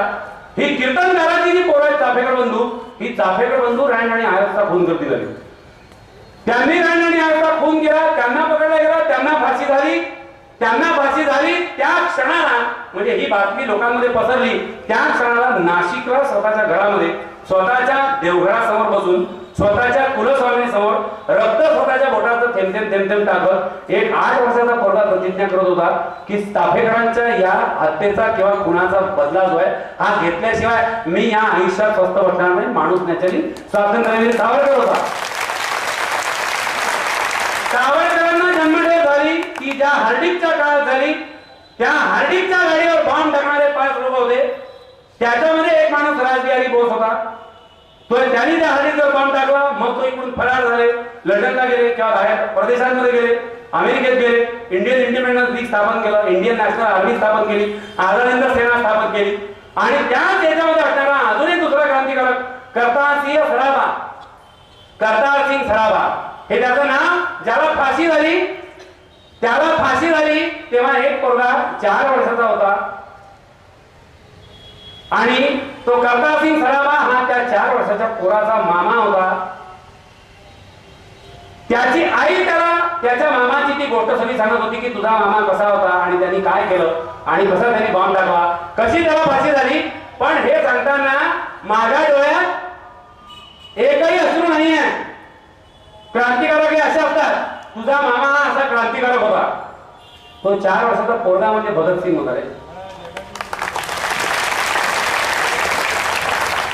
याच भगतसिंग राजगुरू सुखदेवांच्या बरोबर असणारा एक जतींद्रनाथ ज्यांनी तुरुंगामध्ये अन्नसाखळी किंवा उपोषण केलं, अन्न सत्याग्रह केला आणि सत्याग्रह केल्याने नुसता प्राणांतिक उपोषण केलं.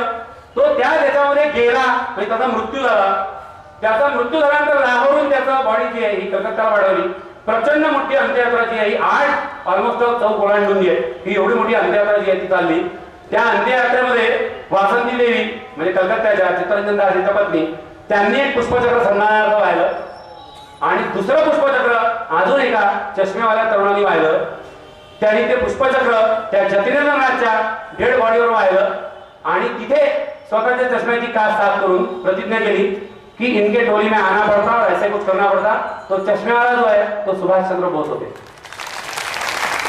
या सुभाषचंद्र बोसांना रासबिहारी बोस तेच करतारसिंग सराभाच्या बरोबरचे जे होते त्यांनी तिकडे टोकियोला बोलवून घेतलं आणि तिथे इंडियन नॅशनल आर्मी जे त्याचं नॅचरली भवितव्य जे हे त्या सुभाषचंद्र बोसांवर सोपवलं. अच्छे टीम को अच्छा कैप्टन भी मिल जाए अगर तो वो टीम क्या तहलका कर सकती है. ये नॅचरली अभी भी दिख रहा है, अभी वो हिस्ट्री से ही दिखते आ रहा है. आझाद हिंद सेना हा त्याचा बेस्ट नमुना आहे. ही इतकी कनेक्टिव्हिटी यांची आपापसातची झाली ना ही कोणत्याही संवादाविना चालली. कुठे प्रादेशिक संदर्भ नाही, कुठे आपण कोणाला एकमेकांना ओळखत नाही. हा महाराष्ट्राचा का तो पंजाबचा हे कोणाला माहित नाही. ते तर पुन्हा एक जाती एक जीव एक भाषा एक देश एक देव अनेक आशा त्याच्यावर जर आपण बघतोय तर बाकी हे प्रश्न विचारण्याची गरजच नाही. आणि डोके भन्नाट इम्प्लिमेंटेशन करायचं तर त्याची डोके अंमलबजावणी येते भन्नाट तरी काही काही चुका होणारच. कारण क्रांतिकार्य हे तो सोपं कार्य नाहीच आहे. भगतसिंग राजगुरू सुखदेव या त्रयीचे सुद्धा कितीतरी किस्से आहेत. चाफेकर बंधूंचा रँड आणि आयरच्या खुनाचा किस्सा जो आहे तो फार महत्वाचा आहे की ते शिवजयंतीला त्यांना उत्सव त्यांनी किंवा तुम्ही असं करा तसं करा. त्या तिघांनी लगेच आवाज आणि महादेव रानडे नावाचा एक माणूस त्यांनी ठरवलं की रँड को बताना पडता गंमत क्या आहे. तो प्लेचा कमिशनर पुण्याचा प्रचंड मारलेला इकडे प्लेची लोक मरतायत आणि ऑफिसर्स क्लबवर पार्ट्या करतायत. पता नहीं ये सेंटेंस मैं कैसे बोल रहे हैं अभी 2015 में कि इकडे प्लेच्या साठी लोक मरतायत आणि इकडे ऑफिसर्स क्लबवर पार्ट्या करतायत. पता नहीं मुझे ये सेंटेंस मैं उस जमाने के लिए बोला या फिर आज की तारीख के लिए बोला. कोणीतरी मरत असताना आपापल्या डोळ्यांची काय पांघरुण किंवा कातड्याच्या ज्या आपापल्या डोळ्यांवर ओढून घ्यायच्या आणि राज्यकर्त्यांनी तसंच झोपा काढायच्या. आणि मग हे असेल ना तर क्रांती अटळ असते, क्रांती अटळ. हे लक्षात आल्यानंतर त्या रँड आणि आयस्ता बदला घेतला पाहिजे हे त्या चाफेकर बंधूंनी ठरवलं. त्यांच्या आपासात चर्चा सुरू झाली, पुढे गुप्त खरं चालू झाली. एकदा या गल्लीत भेट, एकदा त्या गच्चीवर भेट, त्यांच्या आवाजात चालू झाले. ते ऐकायला त्यांचा एक मामा होता, म्हणजे छोटा वयाने छोटा होता पण नात्याने मामा होता, गोविंदा. तो गोविंदा आहे आता. आणि गोविंदाला बारीक नंतर ठरवलं की यांचं काहीतरी पोट्ट्यांचं चालू आहे. कारण असं जर काही चालू असेल तर पोलिसांना खबर दिली, पैसे भेटतात ना फितुरी गेले.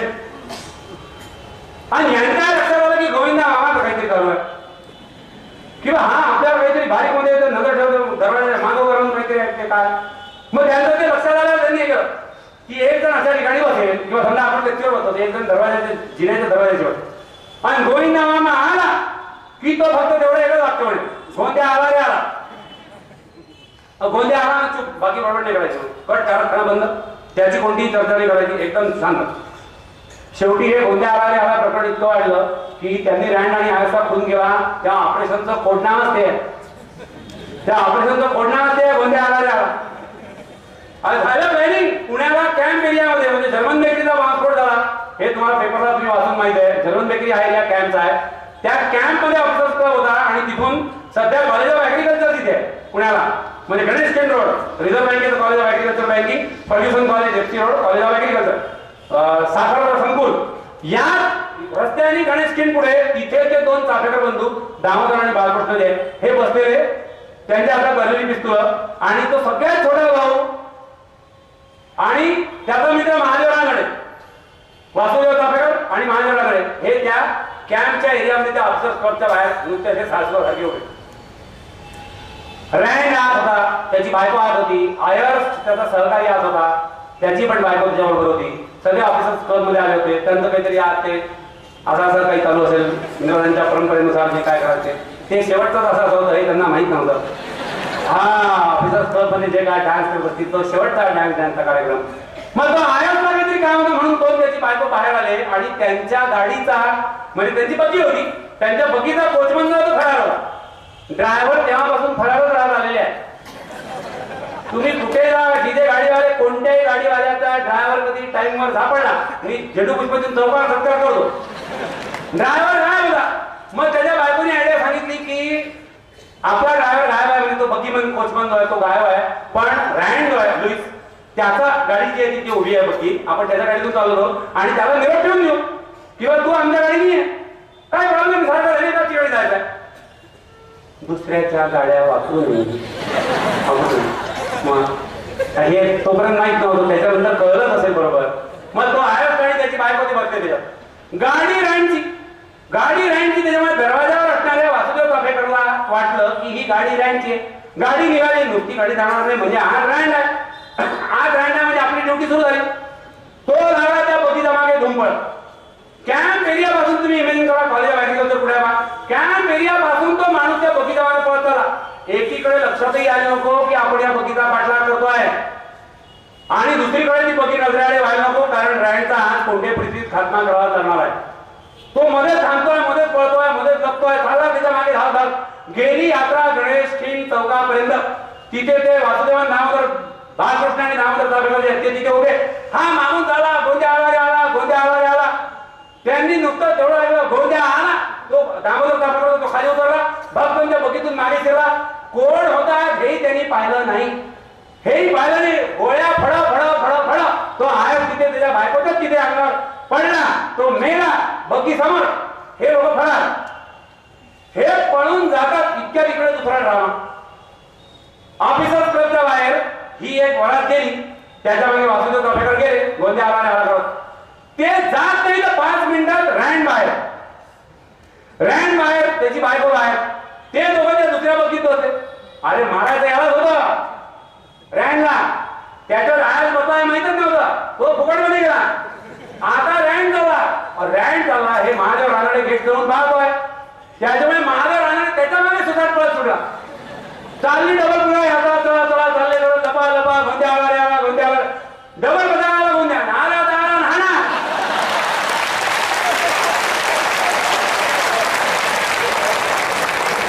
गोंद्या मेंढ्या असो, आपल्या माणसाने सांगितलं ना विषय संपला. राइट. कोई चौकशी की जरूरत नहीं होती, कोई इंक्वायरी कमीशन में बिठाने पड़ते नाही. तर साले इथे हजार घोटाळे करत जायला त्याच्या बरोबर चौकशा समिती बसवा आणि चौकशा समितीने काही केलं नाही म्हणून आणखीन एक चौकशी समिती बसवा. क्रांतिकारकांमध्ये चौकशी नाही, समिती नाही, तिथे डायरेक्ट हिशोब आहे आणि डायरेक्ट जस्टिस आहे. वकिली वगैरे करण्याची गरज नाही. गोंद्या आला आणि गोंद्या मेला, विषय संपला. जसा हा गुन्ह्याचा किस्सा आहे तसा तो सँडर्सचा किस्सा. लाला लजपत रायांवर स्कॉट नावाचा अधिकारी होता. त्यांनी त्यांच्या छातीवर ज्या त्या काठ्या मारल्या पाहिजे. सँडर्स हा त्याचा असिस्टंट, तो त्याचा असिस्टंट आणि तो असिस्टंट तो त्याच्या मागे उभा. समोरून मोर्चा येतो आहे सायमन कमिशन वाला, सायमन कमिशन परत जा वगैरे.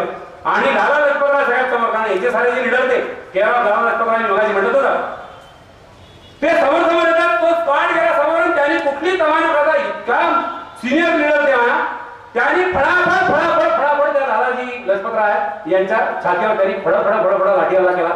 ते तिथे पडले आणि आपला बॉस जर लाठ्या मारू लागला तर आपण काही कमी नाही हे दाखवायची आपल्याला हीच कंसात कुचाट संधी असते. म्हणून तो पांडव जो आहे तोही मागून आला आणि त्यांनी 2-4 फटके देत हे मारले. झालं. लालाजी लजपत रायांना ऍडमिट केलं गेलं, त्याच्यातच त्यांचं निधन झालं. आणि मग याचे सारे पडले की लाला लजपत राय हे आमचे केरळ, मी मगाशी म्हणत होतो की लीडर, डायरेक्टर, आणि त्यांचा हा अशा पद्धतीने निर्गुण खून किंवा त्यांची हत्या केली जावी तर याचा बदला जो आहे तो घेतला पाहिजे. स्कॉट के पीछे लो लागली टीम, अख्खा ब्रेन जो आहे हिंदुस्थान रिपब्लिकन आर्मीचा तो सुखदेव, कोणत्याही प्लॅनचं पूर्ण चॉकआउट जे आहे हे सुखदेव. सुखदेव इम्प्लिमेंटेशन मध्ये दरवेळेला होता की नाही हे जरूर नाही, पण पूर्ण ब्लूप्रिंट जिसको बोलते, कौन कहां खड़ा रहेगा, कौन किसके तरफ ध्यान देगा, कौन कोणाला गोळ्या करावं, कधी काय माहिती, सगळं कंप्लीट प्लॅनिंग सुखदेवचं. सुखदेवचं परफेक्ट ब्लूप्रिंट आहे. आणि पार्टिसिपेट ऍक्टर जे आहेत हे नॅचरली भगतसिंग, राजगुरू, जयगोपाल नावाचा एक माणूस होता, तो स्कॉटला चांगला ओळखत होता. तोच नंतर या खटल्यामध्ये माफीचा साक्षीदार वगैरे झाला. हे सगळी बिल्डिंग लागली. दयानंद कॉलेजच्या चौकावर किंवा त्याच्या बिल्डिंगच्या मागे हे लोक जे आहेत हे सगळे दबा धरून उभे आणि पोलीस स्टेशनच्या समोर एक घर, त्या घराच्या छपरावर तो जयगोपाल जातो होता. आणि तिथून स्कॉट निघाला की तो जयगोपाल फक्त एक खुणेची शीळ जी आहे ती नॅचरली वाजवणार आणि ती शीळ वाजली म्हणजे तो ऑफिसर येतोय, तो नॅचरली स्कॉट आहे. एक ऑफिसर बाहेर निघाला, त्याने इकडे तिकडे पाहिलं चौकात पुढे काय चालू आहे. त्याची गाडी त्यांनी स्टार्ट केली, मोटरसायकल, तो बसला. त्याच्या मागे चरण सिंग नावाचा एक शीख अधिकारी होता पोलीस, तो बसला. ते दोघांचे पोलीस स्टेशनच्या बाहेर आले आणि निघाले. जयगोपाल वरतून बघत होता, त्याने ते पाहिलं, त्याला वाटलं की हा स्कॉट आहे. त्यांनी शिट्टी वाजवली, शिट्टी वाजवली ती गाडी त्यांनी समोर गेली. गाडी समोर गेल्यानंतर ज्या झाडापाशी हे लोक उभे होते त्या झाडाजवळ गेल्यानंतर राजगुरू आणि भगतसिंग हे तिथे उभे होते. राजगुरू भगतसिंगला एकीकडे म्हणतोय की हा स्कॉट दिसत नाही बहुतेक, पण चौकशा करायचा नाही. चौकशा जितना दिया उतना काम तातडी से करणे ना, जास्त तो त्याला म्हणतोय की यार हा स्कॉट दिसत नाहीये, पण जयगोपालनी श्री वाजवलेली आपल्याला काही देवाची मारा मारला, ठोकला. त्याला ठोकला. तो त्याच्या मागचा चरण सिंग तो यांच्या मागे धावला. म्हणून पहिले त्याच्या पायावर गोळी मारली होती की आम्हाला तू महाराज रे पप्पा समजून घे, तू आम्ही गोळा मारा, तू बावल्या, तू आमच्या मागे धावला, तू आमच्या मागे धावला. तर पहिले त्याला पायावर गोळी, तो त्याचा वेगळा पाय घेऊन धावून आला. तर राजगुरूंनी मागे थांबून त्याच्या जवळ जाऊन त्याला गोळी घातली की तू समजत नाही. एक जाति एक वेश एक भाषा, हर बार लफ्ज को बात जो है उसको लफ्जों में लाने की जरूरत नहीं है. तू नहीं समझ, तू समझो समझ क्रांतिकार मन मार तुझ्या मोदी तो क्या सॉन्डर्स मेला, तो स्कॉट नव्हता, मारायचा होता स्कॉटला. कदाचित सॉन्डर्स आहे, कारण सॉन्डर्सनी पण 2 फटके मारले, पण स्कॉट झाला. तिथून हे नव्हतं आहे फरार भूमिगत की आता कोण कुठे सगळे जाणामान. अरे इतका मर्डर ऐन याच्यामध्ये गावामध्ये झाला तरीही कोणीही सापडलं नाही. किती इंटिग्रेशन पक्का झालं, कोण कोण कुठे कुठे लपले, कोण कोण कुठे कुठे फरार झाले, भूमिगत झाले, दडून बसले, काय झाले काय. नावं तर इतकी बदललेली आहे की मला तर कधी कधी वाचताना वाटते की यांचं कन्फ्युजन कसं होत नव्हतं. राजगुरू हा महात शिवराम हरी ब्रह्मे, त्याचं आडनाव राजगुरू झालं. हिंदुस्थान रिपब्लिकन आर्मीमध्ये त्याला रघुनाथ म्हणायचे, का माहित नाही. कोण ना लक्षात येऊ म्हणून सगळं कन्फ्युजनच करून टाकलं. हे भगत सिंह का पढ़ना। HSRA के पूरे मिशन में भगत सिंह को रणजीत ये नाम दिया गया आणि बलराज हे चंद्रशेखर आझादांचा टोपणनाव। तसे आझादांचं नाव काय होतं हा किस्सा फार बेकार। 14 वर्षाचा चंद्रशेखर आझाद कुठेतरी पोलिसांनी इंटरोगेशन करता बोलवलं, कोणत्या गटात सहभागी वगैरे असं काहीतरी कापोरी गटात, आणि म्हणून त्याला पकडलं आणि त्याने विचारलं नाम बता चंद्रशेखर, बाप का नाम आझाद, माँ का नाम स्वतंत्रता, बहन का नाम स्वाधीनता, रहता कहाँ है जेल खाना। चुप। ये भी इंट्रोडक्शन है, ये भी इंट्रोडक्शन। 14 वर्षाचा चंद्रशेखर आझाद ही अशी कोणते नाव कोण घेत काही नाही म्हणा, ABCD काय म्हणणार बा, हिंदुस्तान रिपब्लिकन आर्मीचा माणूस आहे विषय समजा। बेमतलब किसी को अप्रिशिएट करने के लिए नहीं बोल रहा, बेमतलब किसी को अप्रिशिएट करने के लिए नहीं बोल रहा, मगर जो एक चीज नोट किया जो अच्छा लगा वो बोलना ये मेरा काम है, इसलिए बोल रहा हूं। या प्रोग्रामचे पोस्टर गावभराचे लागले ना, त्या प्रत्येक पोस्टरवर वेगळा फोटो आहे असं मला माझ्या पोरांनी रिपोर्टिंग केलं, म्हणजे माझ्या स्टुडंटनी रिपोर्टिंग केली किंवा आयोजक कोण आहे कार्यक्रमाचे प्रत्येक पोस्टरवर वेगळ्या माणसाचा फोटो आहे। इकडे कोणीतरी एक पुरुषाचा फोटो आहे, तिकडे कोणीतरी महिला माताजी आहे, इकडे कोणीतरी अजून 2 लोक वेगळे आहेत, तिकडे कोणीतरी 2 लोक वेगळे आहेत। बस नाम काफी है, ऐसा अगर सोचते हो ना तो संगठन के ऊपर जाके इसका नाम कभी नहीं होता और नहीं होना चाहिए, नहीं होना चाहिए। पुन्हा तेच की याच्यावरून पुन्हा एकदा रिक्वेस्ट करतो की अफवाओं का बाजार गर्म ना करे और मुझे किसी पक्ष में ना डाले, पण जी फैक्ट है की फैक्ट है और जो अप्रिशिएबल ही है बिल्कुल पक्का। हे चंद्रशेखर आझाद, भगत सिंह राजगुरू दिसून गेले। बरं इतके विचित्र लोक आहे, हा राजगुरू इंग्रजीमध्ये मार्क कमी मिळाले म्हणून भावानी इतकं छापून काढलं आणि ते वहिनी समोर झालं, वहिनी समोर झालं, ते प्रचंड अपमान झालं आणि त्याला असं म्हणलं घोडी करायची ना जुन्या वेळी, अरे पायाच्या अंड्यातून घोडी करायची, त्याला अशी घोडी करून अभ्यास करावा की असं खाली वागा मागायचं असं, समोर पुस्तक खेळायचं खाली वागायचं आणि मागायचं। बेकार इन्सल्ट, वो भी भाभी के सामने बहुत ही जोर। खिशात पैसे फक्त 2 आणे, खिशात पैसे फक्त 2 आणे आणि ते 2 आणे घेऊन तसाचा तसा राजगुरू घरून निघून गेला। जो गेला तर डायरेक्ट काशी बनारस आणि हिंदुस्थान रिपब्लिकन आले। भगत सिंगची डिग्री संपली, भगत सिंगच्या घरी त्याचं लग्नाचं वर्णन चालू झालं की आता भगत की शादी जो है वो कराना पडता। त्याने ही नुसती चर्चा ऐकली तर घर सोडून एक चिठ्ठी टाकून निघून गेला की मुझे शादी नहीं करनी है, मेरी शादी तो अब होगी तो शहादत से ही होगी, मला नाही करायचं लग्न आणि तुम्ही हे जे काय करून आले म्हणून मी चाललो, मी सुखरूप आहे, माझी चिंता करू नका आणि तुम्ही तुमचं पहा। हे सगळे वेळे पीर जे हे सगळे एका ठिकाणी एकत्र आले आणि मग ते झालं सांडता खून आणि मग पुन्हा फरार झाले। ते फरार झाल्यानंतर कोण कोण कुठे कुठे होतं याच्यामध्ये असं म्हटलं नाही की चाफेकर बंधू त्या गणेश खिंडीच्या रोडवर कॉलेज ऑफ ऍग्रीकल्चरच्या कॉर्नर वरून FC कॉलेजकडे असे पळाले। Not only I am talking about Pune or any big city or famous cities for the Indian history, मगर अकोला के शहर के लिए भी ऐसा ही एक किस्सा शायद मैं बता सकता हूँ कि भूमिगत झाल्यानंतर राजगुरू जो है भूमिगत व्हायच्या पहिले इवन इथून घरून तो गेला बनारसला गेला, तिथे त्यांची चर्चा झाली रावराव सावरकर आणि सावरगावकर नावाचे गृहस्थ त्यांनी एका माणसाला सांगितलं की तू तुझं व्यायामाचं शिक्षण वगैरे जे आहे ते घेणं जरुरी आहे जर तुला संघटनेत आहे, मग कुठे घ्यायचं बा शिक्षण, तर म्हणून त्यांनी त्याला सांगितलं की अमुक एका ठिकाणी जावा।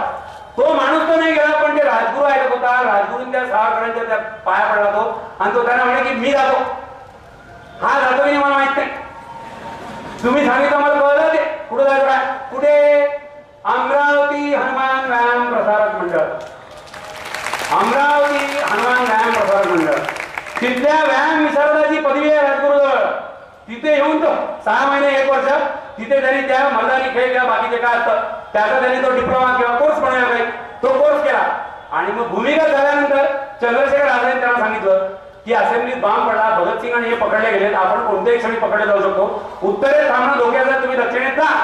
म्हणून राजगुरू उत्तरेतून आला, उत्तरेतून पळून गेला आणि तो आला तर तो चक्क अकोल्यात होता। राजगुरू अकोल्यात वास्तव्याला होते, अकोल्यात पहिलं ठिकाण टॉकीज लाईन टिळक रोड, बाबूजी देशमुख वाचनालयाची जी बिल्डिंग आहे तिथे। अकोल्यामध्ये तेव्हा एक झेंडा सत्याग्रह चालू होता जो नागपूरला पण फार मोठ्या प्रमाणात झाला, त्या झेंडा सत्याग्रहाचा एक सत्याग्रह आहे तो टॉकीज लाईन कडून म्हणजे मानेक टॉकीज कडून सिटी कोतवालीकडे. सिटी कोतवाली ही तितकी जुनी आहे, बिल्डिंग वरून लक्षात येतं, बाकीच्या बऱ्याच गोष्टींवरून लक्षात येतं. टिळक रोड वरून ते पोलीस जे ते त्याला झोडत आणून आले कोणाला, इथल्या क्रांतिकारकाला. तो त्या गॅलरीत उभा, भाऊजी देशमुख वार्ताहराच्या गॅलरीत उभा, त्याच्याजवळ भरलेलं पिस्तूल. नंतर त्याला कोणी विचारलं की या माणसाला म्हणजे क्रांतिकारकाला तुझ्यासारख्या पोलीस मारत होते तर तू नुसता बघत का उभा होता. तेव्हा त्यांनी सांगितलं होतं की मला हे सगळं कळत आहे की त्याला ते मारतायत, मी त्याची मदत करायला पाहिजे वगैरे. माझ्याजवळ पिस्तूल आहे, त्याच्यात गोळ्या आहेत, पण मला प्रत्येक गोळीचा हिशोब द्यावा लागतो आणि प्रत्येक गोळी करता कमांडरची ऑर्डर यावी लागते की ही गोळी कोणा करताय, या गोळीवर कोणाचं नाव लिहिलेलं आहे. मी अशा आजूबाजू माणसाकरता गोळ्या. अरे आता बिहारमध्ये जशा आपल्या शाळांमध्ये बोरफूट किंवा चिंच विकतात रे, तशा बिहारच्या शाळा कॉलेजच्या बाहेर गोळ्या आणि पिस्तूल विकतात रे. ती स्वदेशी बनावटीची नाही, ती देशी बनावटीची पिस्तूल आहे. भारतात सध्या सगळं स्वदेशी बनावटीचं नाही आहे, ते देशी बनावटीचं आहे. देशी आणि स्वदेशी या शब्दांमधला फरक सुज्ञांच्या लक्षात यायला पाहिजे होता. जेव्हा हे आता जितक्या इझिली गोळ्या मी तेव्हा मिळत होत्या का? नाही. मग त्या गोळ्या लिमिटेड आहेत, तर त्या कोणाकरता वापरायचे ठरवणं मागे ना, त्याच्यामुळे मी ते मारलं नाही. मग तिथून तो डाबकी रोड वानखेडेनगरचा बोर्ड, त्याच्या मागे फडके म्हणा नावाची बिल्डिंग आहे माझा, त्या फडकेंची काही संबंध नाही. फडके म्हणा जो आहे त्या तिथल्या बिल्डिंग मध्ये राहिला. माझे एक रिलेटिव्ह, माझ्या बायकोचे रिलेटिव्ह इथे अकोल्यामध्ये आले. त्यांनी मला रिक्वेस्ट केली की मी लहानपणी इथे शिकायला होतो, त्या फडक्यांकडे मला तू घेऊन जातो का? मी हे वाचलं होतं म्हणून मी आनंदाने त्यांना तिथे घेऊन गेलो आणि मी त्या घरात घरभर फिरलो. मी त्यांना रिक्वेस्ट केली की मला हे सगळं घर दाखवा आणि मग मी त्यांना प्रश्न टाकला की मी असं ऐकलाय खरं आहे का? तर त्यांनी मला त्या जागा दाखवल्या की कोणत्या पोटमाळ्यावर, लाभच्यावरती पोटमाळा असतो की सामान ठेवायचा, कोणत्या पोटमाळ्यावर राजगुरु दडून बसायचा. तुम ऐसी जगह पे जाके देखो, वहां पे सिर्फ जान, अभी मैं बोल रहा हूं तो भी मेरे रोंगटे खड़े, तू भी मेरे रोंगटे खड़े. इथे अकोला राजगुरु आणि अकोला राजगुरु तिकडून मग भौरत नाका, आपला मागचा भौरतचा नाला, तिकडून इकडे रिझर्वला देशमुख म्हणून फॅमिली आहे, त्यांच्याकडे तो काही दिवस होता आणि मग इथून तो पुण्याकडे शिफ्ट झाला. ब्रिजला आणि पुण्याला काम करत होते. हँडबिलो काढायचे, क्रांतिकारकांचे हँडबिलो काढायचे आणि त्याचा पोलिसांना पत्ता झाला त्याला बदलायची, दुसरीकडून भाड्याने घ्यायची, तिथे जायचं. अशा एका रूमवर त्यांचं हँडबिलांचं काम चालू. तिथे त्यांनी ती जागा पोलिसांना कळली, हा संशय आला म्हणून त्यांनी ती जागा सोडली. पहाटे दुसऱ्या दिवशी राजगुरु तिथे पोहोचला. त्यांनी नेमकी तीच जागा भाड्याने घेतली आणि ब्रिजलाल बियाणींना पकडायला जे पोलीस आले त्यांच्या हातात राजगुरु आयता सापडला. आगे भी सोचते हो कि भारत का इतिहास ये कुछ चंद मुंबई, कलकत्ता, पोरबंदर, दिल्ली, कलकत्ता, मद्रास, इन्हीं जगहों का इतिहास है, ऐसे नहीं. सोचेंगे और देखेंगे ना, हर गांव का कहीं ना कहीं तो हिस्ट्री में नाम मिलेगा. आपल्याला शोधायची फुरसत आहे का हे आपण बघणार आहे. हा असा राजगुरु, तो कसा भगतसिंग आणि सुखदेव एकीकडे असं क्रांती करतायत आणि एकीकडे इतके चित्रविचित्र प्रकार करतात. भगतसिंग कसा काय, तो त्यांचा कॅप्टन. राजगुरु हा प्रचंड झोपाळू, आता इंग्रजीत कमी मार्क होते, झोपाळू असलाच पाहिजे मग. प्रचंड झोपाळू आणि तो कुठे झोपायला म्हणजे तो चालता बोलता झोपायला. आता इथे एवढ्या गदारोळात हे सगळं माझा एवढा फुल व्हॅटेजचा आवाज ऐकता सुद्धा काही जर झोपला असेल कोणी तर त्याला वाईट वाटण्याचं कारण नाही, तो राजगुरू असू शकतो. भावी आयुष्यात अरे झोपा काढतो म्हणजे काय निवड व्हायला असतो. आणि हा राजगुरू कसा पळून गेले, त्या भगवती चरणकडे गेले आणि ती दुर्गा भाभी जी आहे त्यांची ती त्यांना वाढते. आता ती एकटी बाई स्वयंपाक करते, हे तिघं चौघं जेवायला बसले, तरुण कोण सगळे क्रांतिकारक. तिच्या पोळ्यांचा वेग जो आहे, रोटियों का स्पीड जो आहे वो नाहीतरी कम गिरणे आला. तर ती पोळ्या करते, मध्ये थोडीशी गॅप पडली तर त्या गॅप मध्ये राजगुरू मागच्या भिंती टेकून झोपला की बा पोळी येऊ द्या, तोपर्यंत एक डुलकी राहू दे, आली का पोळी इकडे झोप प्रवाह. कुठे लपून बसले का मंदिरात, एका पडक्या मंदिरात, तिथे राजगुरू झोपलेला आणि अचानक त्या सुखदेवचं लक्षात येतं की त्याच्यावरती झाड आहे, झाडाची फांदी जी त्या फांदीवर हे असा एवढा मोठा छोट्या नाल जो आहे हा असा खाली डोंबतो आहे. त्याला उठवून दुरून आवाज म्हणून की राजगुरू झोपलेला राजगुरू उठतच नाही ना, तो उठत नाही. भगतसिंग तिथे गेला, त्यांनी त्याचे पाय धरले आणि त्याला असा हळूच उडून काढला. तो ओढून काढल्यानंतर त्याने डोळे उघडले तर की मेरे को तंग मत करो, सोने दो यार. त्याच्या वरती झाड होता. पिकविक ऍसिड आणायचं, बाम बनवायचा म्हणून पिकविक ऍसिडला कोणते कोणते केमिकल आणायचे लग्न गेलो. 2 लोक इकडे 2 लोक तिकडे 2 लोक तिकडे, तुम्ही ह्या आम्ही आणतो 2 घंट्यांनी इथे भेटा. 2:40 आपली मेल आहे कलकत्ता मेल, 2:40 आपली मेल इथे आपण भेटणार. कुठे भेटायचं? मग रेल्वे स्टेशनवर भेटायचं. कुठे? रेल्वेचा पूल असतो दादर, त्या पुलाच्या खाली भेटायचं. ठीक आहे ठरलं. हे 2 तिकडे, हे 2 इकडे, राजगुरू एकटा इकडे. ज्यानी ज्यानी जी काय गाव गेली, हे आले राजगुरूचा पत्ता नाही. हे आले त्या पुलाखाली बोलायला की राजगुरू कुठे राजगुरू येत नाही. हा यार क्या है इसका ऐसेच है. हे अरे आपले पावन किती झाले. आपल्यामध्ये कोणीतरी असं असणार आहे की आपण मोठं काही प्लॅनिंग केलं तर एखादा फळाला रस्ता एनी टाइम पडेल. ये तो अभी आए नहीं है, क्या यार ये सारा हरदम नया नाटक है इसका, इसको देखना पड़ता है, एक बार इसको बताना पड़ता. काय ते आले धंदो शेवटी त्याला पिक्चर थोडा जाऊ द्या, तो नाही येत नाही आपणच चला म्हणून ते गेले रूमवर पोहोचले. काय झालं काय 2 घंट्याची राजगुरू आला, तोही रूमवर गेला. तो यांच्यावर खातात की रे मेरे लिए रुकी कोणी. तो अरे बाबा रुके म्हणजे आम्ही का पागल झालो. आम्ही 4 मिळून तिथे तुला इतकं शोधलं, तू तिथे कुठे नव्हता. कुठे?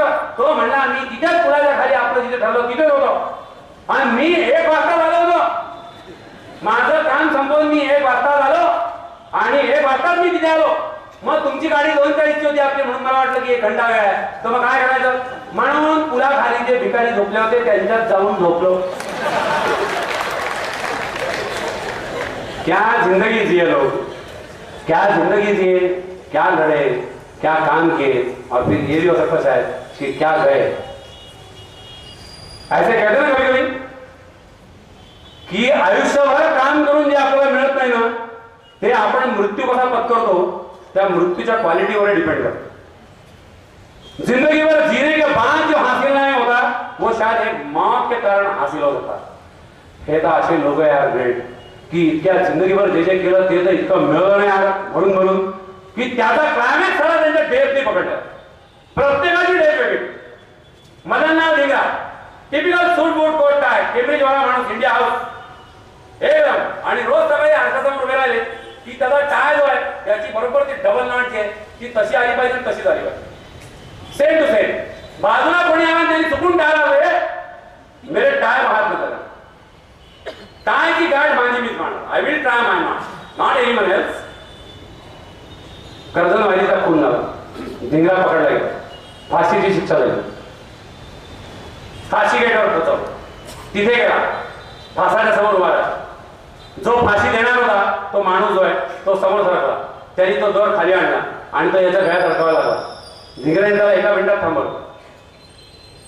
मेरी जिंदगी में ऐसी कितनी घटनाएं आज तक मान चुका हूं मैं.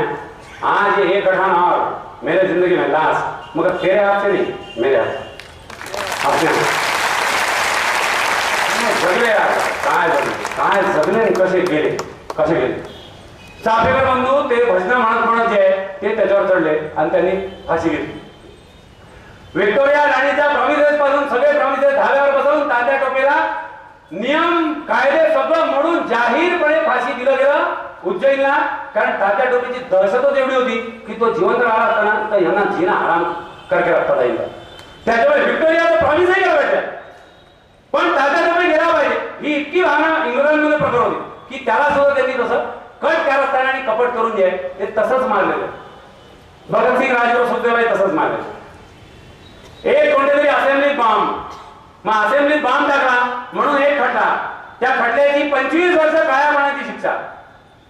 कोण कोण काय काय सहन करता यार आयुष्यभर.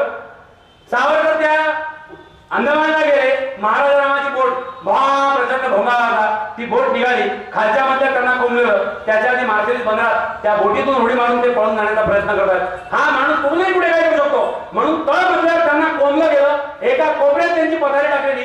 थोड्या वेळाने त्यांना असह्य दुर्गंधी आली म्हणून त्यांनी बाजूला वळून पाहिलं तर त्यांच्या गादीच्या बाजूच्या कोपऱ्यामध्ये एक पिंप ठेवलेलं, लोखंडाचं पिंप ठेवलेलं आणि त्या पिंपावर एक कैदी प्रातर्विधी करायला बसलेला. त्यांनी सावरकरांकडे पाहिलं, त्याला शॉक होता, बडे बाबू हमसे गलती हो गई मगर हम क्या करे. सावरकरांनी त्याला थांबवलं की तू बिलकुल वाईट वाटून घेऊ नको. आपल्या सगळ्यांचीच परिस्थिती हे की हे सगळं सहन करण्याशिवाय आपल्याला गत्यंतर नाही. तू आता त्या पिंपावर बसतोय, कदाचित थोड्या वेळाने माझी पाळी आली तर मलाही तिथे बसायला लागेल. त्याच्यामुळे काही संकोच करू नको. तू जसा तसा मी अरे पुन्हा ते आता यार एक देव, एक देश, एक भाषा, एक वेश, एक आचार. हे इतकं सहन करतात. मंडालेच्या 6 वर्षाच्या तुरुंगवासात 52 ते 58 फळी फोडायला लोकमान्य टिळकांना हरामखोरीचे आरोप लावून या नालायकांनी पाठवलं आणि तिथे 6 वर्ष इतकी काढली तुरुंगामध्ये, पूर्ण प्रकृती ढासळली. त्याच्यातही जे कार्य करायचं ते कार्य केलं, पण वेळेआधी थोडीशी सूट मिळाली शिक्षेमध्ये म्हणून शिक्षा संपली.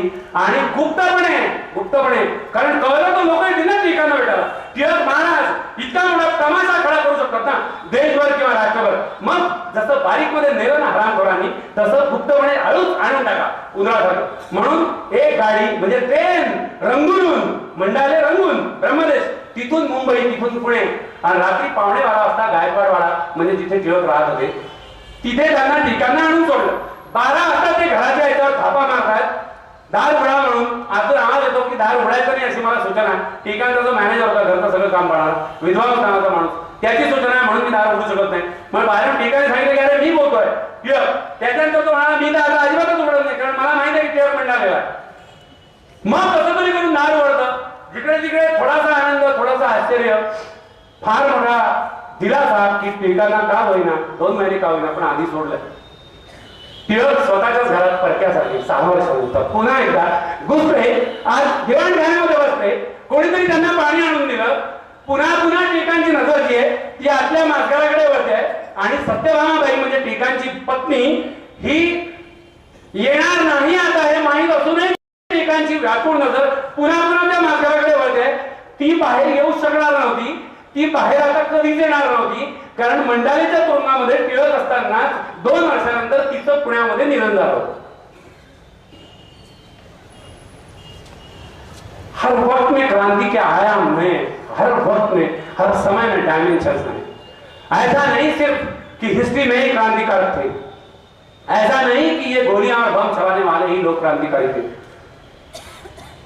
हा प्रचंड मोठा गैरसमझ है. पिस्तौल और बम से कभी इनकलाब नहीं आते. इनकलाब के तलवार की धार तो विचारों के सांग पर तेज होती है. अरे नुसते पिस्तूलन बॉम्ब आणून कुठेतरी टाकले भयटासारखे म्हणजे क्रांती नव्हती. वैचारिक याच्यावर तेवढी त्याला धार लागल्यानंतर जी होते ना ती क्रांती. आणि मग ती क्रांती का फक्त या क्रांतिकारकांची ज्यांनी गोळ्या आणि बॉम्ब झाडले त्यांची नाही. कोणताही क्रांतिकारक विचार जो तेवढा आमूलाग्र बदल आणि आमूलाग्र change, the total change and revolutionary change आणू इच्छितोय तो कोणताही विचार क्रांतिकारक. या अर्थाने पाहिलं ना, महात्मा गांधी क्रांतिकारक होते, सॉक्रेटिस क्रांतिकारक होता, गौतम बुद्ध क्रांतिकारक, कारण त्या कालखंडामध्ये प्रचंड क्रांतिकारक विचार जे ते मांडू शकले. चार्वाक हा क्रांतिकारक होता. लेटेस्ट अण्णा हजारे क्रांतिकारक आहेत.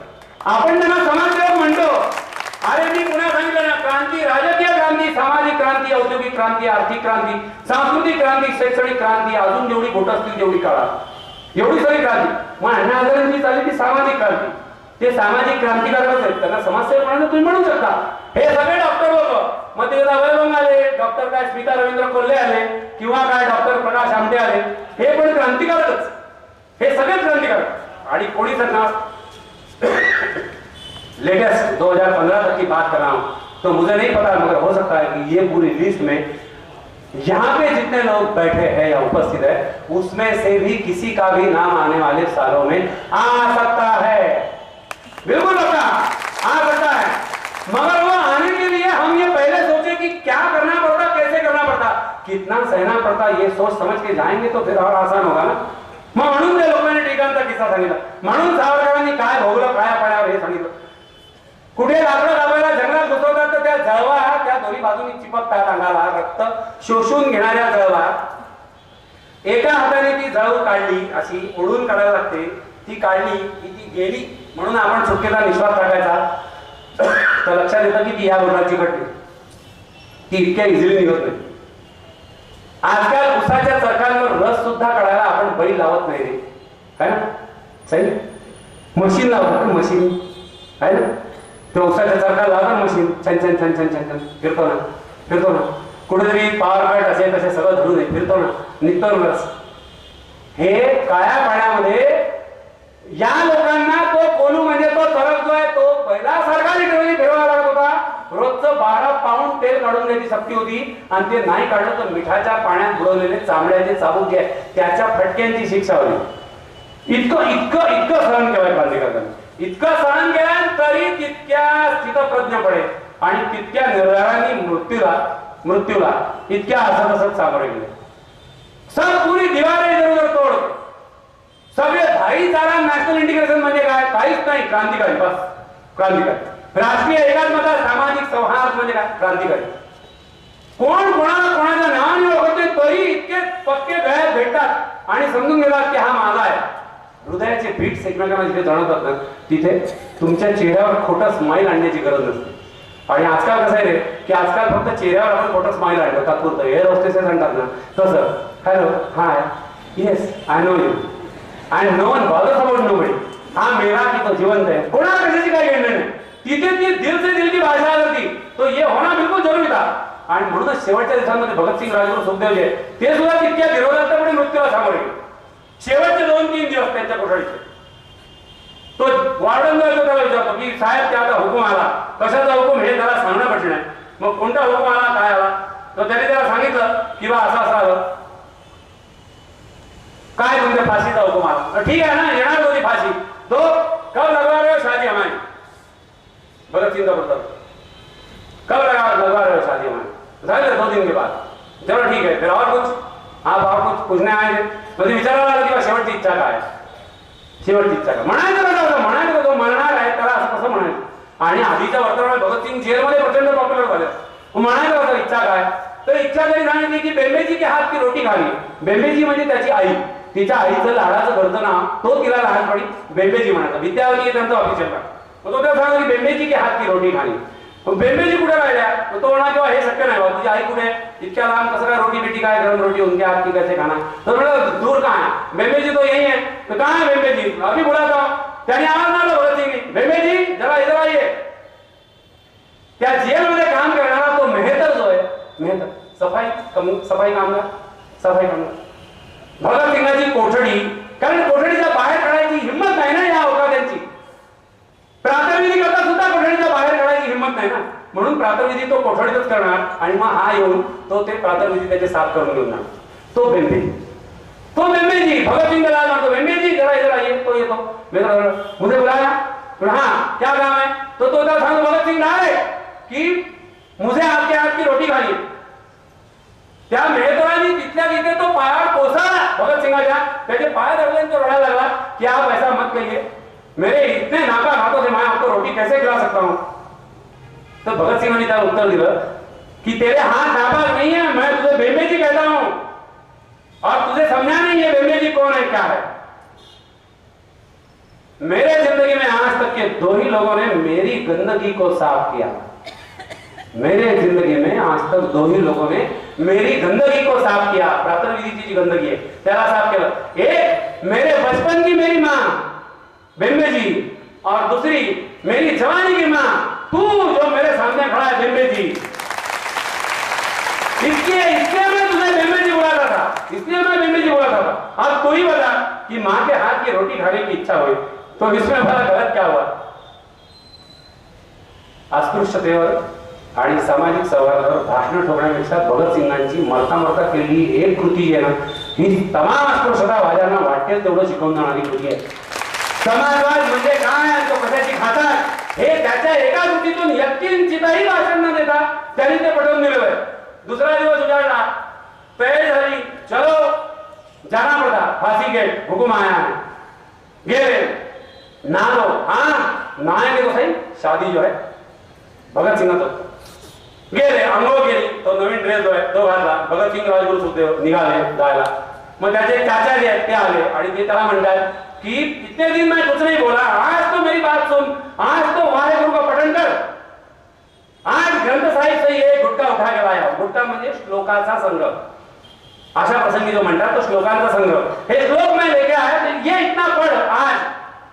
भगत सिंह म्हणाला आपने देर कर ली. इसके पहले अगर आप मुझे बोलते थे कि वाहेगुरु की शपथ पढ़ो या वाहेगुरु का पाठ करो तो मैं शायद कर लेता था. मगर अब जब मेरा जाना इतना सुनिश्चित हो चुका है, अब अगर मैं ये वाहेगुरु का पाठ करूंगा तो दुनिया यही कहेगी कि मौत को जब सामने देखा तो भगत सिंह भी डर गए. फिर ना जाने क्यों उसको ईश्वर की याद आई और मरते वक्त उसने वाहेगुरु का पाठ पढ़ा. तो मुझे माफ करना, मेरी गलती के लिए मुझे माफ करना, चाहे तो दुनिया जिंदगी भर या आने वाली सदियों में समझती रहे कि भगत सिंह नास्तिक था, वो मुझे मंजूर है। हालांकि मैं नास्तिक नहीं हूं, मैं ईश्वर को मानता हूं, मगर चाहे तो ये समझे दुनिया कि मैं नास्तिक हूं, मगर आज मैं ये आपकी विनती जो है वो कतई एक्सेप्ट नाही कर सकता। तिघं समोर गेले, भगत सिंग मध्ये उजवीकडे राजगुरू, डावीकडे सुखदेव, पायऱ्या चढले। राजगुरू नेहमी त्याला म्हणायचं, नेहमी कुठेही भगत सिंग निघाला की राजगुरूचं भगत सिंगवर प्रचंड प्रेम, किती 2 वर्ष सिनियर भगत सिंग त्याला पण दादा म्हणलं की दादा तुम्हारे साथ मैं आऊंगा, तुम्हारे साथ मैं आऊंगा। कुठेही भगत सिंगावर जायची त्याची इतकी अशी आंतरिक इच्छा। भगत सिंग, राजगुरू, सुखदेव हे पायऱ्या चढतात, अजून जाता जाताची शेवटची काही इच्छा, आमचे हातच घ्यायचे मोकळं कर, आम्ही काय तिथून पळून जात नाही, कोणती क्रांती करत नाही निश्चित। तो हात खोलले गेले, पायऱ्या चढता चढता वरती गेले, एकमेकांकडे त्यांनी पाहिलं। राजगुरूने भगत सिंगला हात जो आहे तो हातात घेऊन लावला।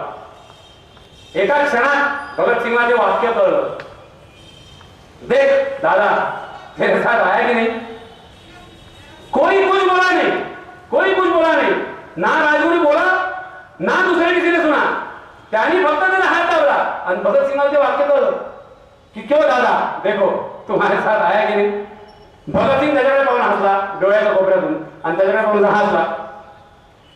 भगत सिंग बोलला नाही, राजगुरूला कळलं की तो काय म्हणतोय। राजगुरूने ते वाक्य वाचलं मनातल्या मनात की तो म्हणतोय कि अबे सामने देख, तू ऐसे साला मरते मरते भी तू मेरी तरफ देखकर है ना कि मैं मरा कि नहीं।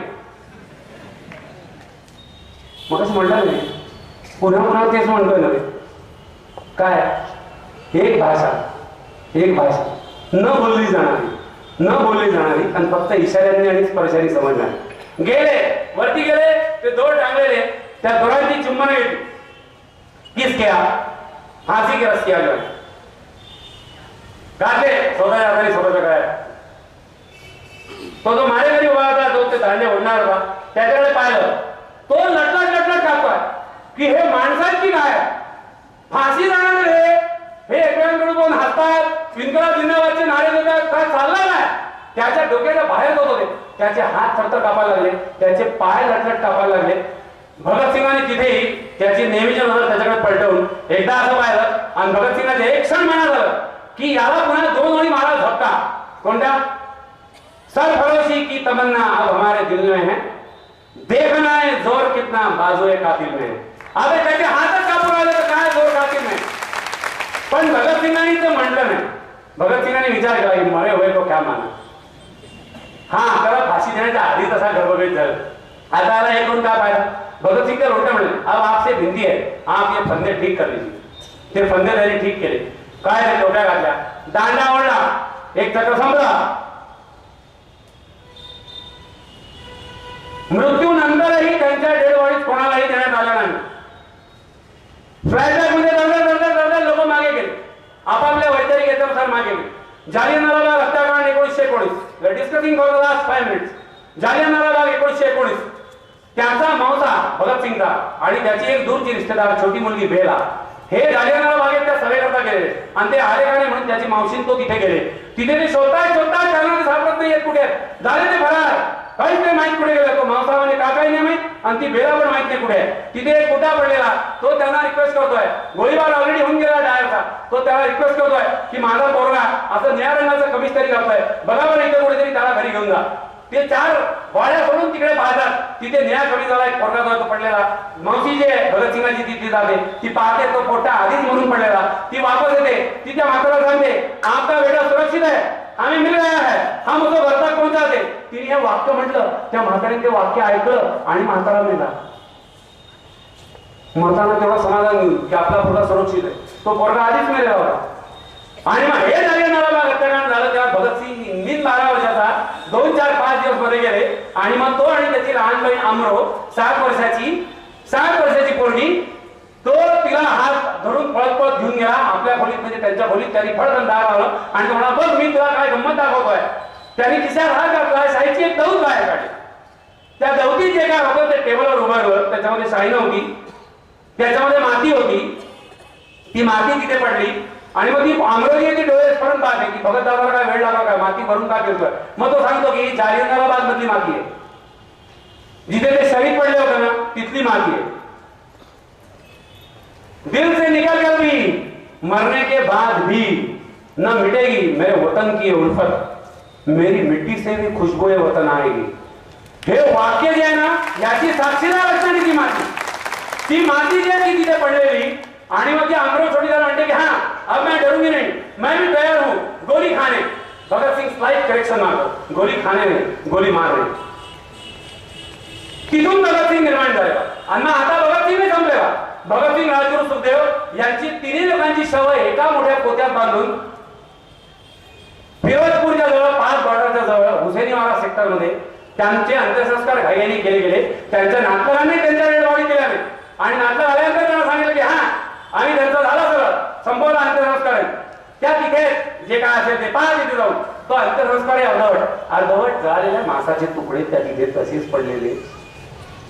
देशाकरता ज्यांनी मरण पत्करलं है ना त्यांच्या अंत्यसंस्काराचे अशा विटंबना आल्या. पण त्या झाल्या त्या होतच असतात क्रांतिकारकांसाठी. सगळे लोक तिथे जमलेले, अमरावती, बेला सगळे दुःखाने वेळे झालेले, निम्मे प्रचंड चिडलेले की आता या इंग्रज सरकारचं काय करायचं काय नाही. ती अमरावती आहे ती हुंके देऊन देऊन करते की भगत गेला आणि त्याला शेवटी भेटताही आलं नाही. ती बेला जिथं भगत सिंगला मनापासून प्रेम होतं ती तिला कशी तरी समजवते आणि वरती ती स्वतः करते. त्याची आई विद्यावती जी आहे भगत सिंगाची ती मात्र रडत नाही. कारण पहिल्या खटल्यामध्ये भगत सिंगाला काळ्या पाण्याची शिक्षा झाली. त्या कोर्टाच्या खटल्याच्या वेळी ती न्यायालयात होती आणि निकाल ऐकल्यानंतर ती रडायला लागली. तर भगत सिंग तिच्या जवळ येऊन तिला एक वाक्य म्हणाला होता की बेबे जी रोना मत, मेरे जाने के बाद इस तरह पागल जैसी अगर आप गांव में रोती फिरेंगी तो लोग ये कहेंगे कि भगत सिंह की मार हो रही थी, तो रोना मत. हे म्हणताना माझे डोळे भरून येऊ शकतात, हे म्हणताना माझा कंठ दाटून येऊ शकतो. आणि ती त्याची आई आहे पण ती नाही रडत, ती नाही रडत. हे सगळं सहन करून ती तिथे तशी होती. एकीकडे मनात इच्छा ही की नाही भगत सिंग तर ही इथली माती जिथे भगत सिंगचा अंत्यसंस्कार झाला त्या मातीत कडकडा झाल्यावर ती माती कुशीत घ्यावी भगतला समजून एकदा. पण हे करणं शक्य नसतं क्रांतिकारकांनी आणि क्रांतिकारकांच्या आसपासच्या लोकांनी. आणि मग अचानक स्टनिंग सब केली. एक छोटासा इव्हेंट, छोटासा इव्हेंट. ती अमरोजी आहे ती त्या बेलाला म्हणते की ऐसे कैसे भगत गया आणि ती रडणं सुरू करते. तर ती बेला तिच्या डोक्यावर हात फिरवते आणि तिला म्हणते एक मिनिट उपर दे, बोट कर. जिथे त्यांचा अंत्यसंस्कार झाला एक 7-8 वर्षाचं छोटस पंजाबी पोरग, टिपिकल शिखांचं पोरग, आता छोटा पेटा बिटा बांधलेला, ते तिथे उभं असतं त्या मातीच्या तिथे जिथे अंत्यसंस्कार झाला. आणि खिशाच्या चटीच्या खिशातून रुमाल काढतं, तो रुमाल खाली पसरवतं. तिथली माती जी आहे ही भरून घेतं रुमालात, त्या रुमालाच्या गाठी बांधतं आणि तो रुमाल जो आहे तो चटीच्या खिशात कोणतं चुपचाप इकडे तिकडे पाहतं आणि निघून जातो bike. Connectivity continue, sari continue. आता पुन्हा तो घरी पळत पळत जाईल, त्याच्या आणि त्याच्या बहिणीच्या खोलीत जाईल. हळूच दार लावेल, चड्डीच्या खिशातून रुमाल काढेल. त्याच्या बहिणीला वाटेल की यांनी चिंचा आणल्या की बोरं. पण तो जर क्रांतिकारकच वंशाचा असेल तर तो पुन्हा तो दोर उघडून ठेवेल, तो रुमाल उघडेल आणि तिला सांगेल की ही माती आहे कुठली, हुसेनीवाला सेक्टर, भगतसिंग, राजगुरू, सुखदेव यांची जी समाधी आहे तिथली माती, तिथली माती. सही है ना जो कहा मैंने अभी, क्या मेरे मिट्टी से भी वतन की खुशबू आएगी. बिल्कुल पक्का, मेरे मिट्टी से भी खुशबू वतन आएगी. ती तेव्हा येत होती त्या छोट्या पोराकरता नाही, ती आजही येते आहे, ती आजही येते. आणि म्हणून हे केले तरी आपल्यावरही कुठेतरी काहीतरी जबाबदारी टाकून गेलेले. निश्चितपणे क्रांतिकार्य संपलं, स्वातंत्र्य मिळालं, पारतंत्र्य संपलं, सगळं झालं. पण आजही आपली जबाबदारी जी आहे ती संपेल नाही. ऐसे कहते ना जिंदगी में उस शिद्दत से अपना किरदार निभाओ यारो कि पर्दा गिरने के बाद भी तालियां बजती रहे.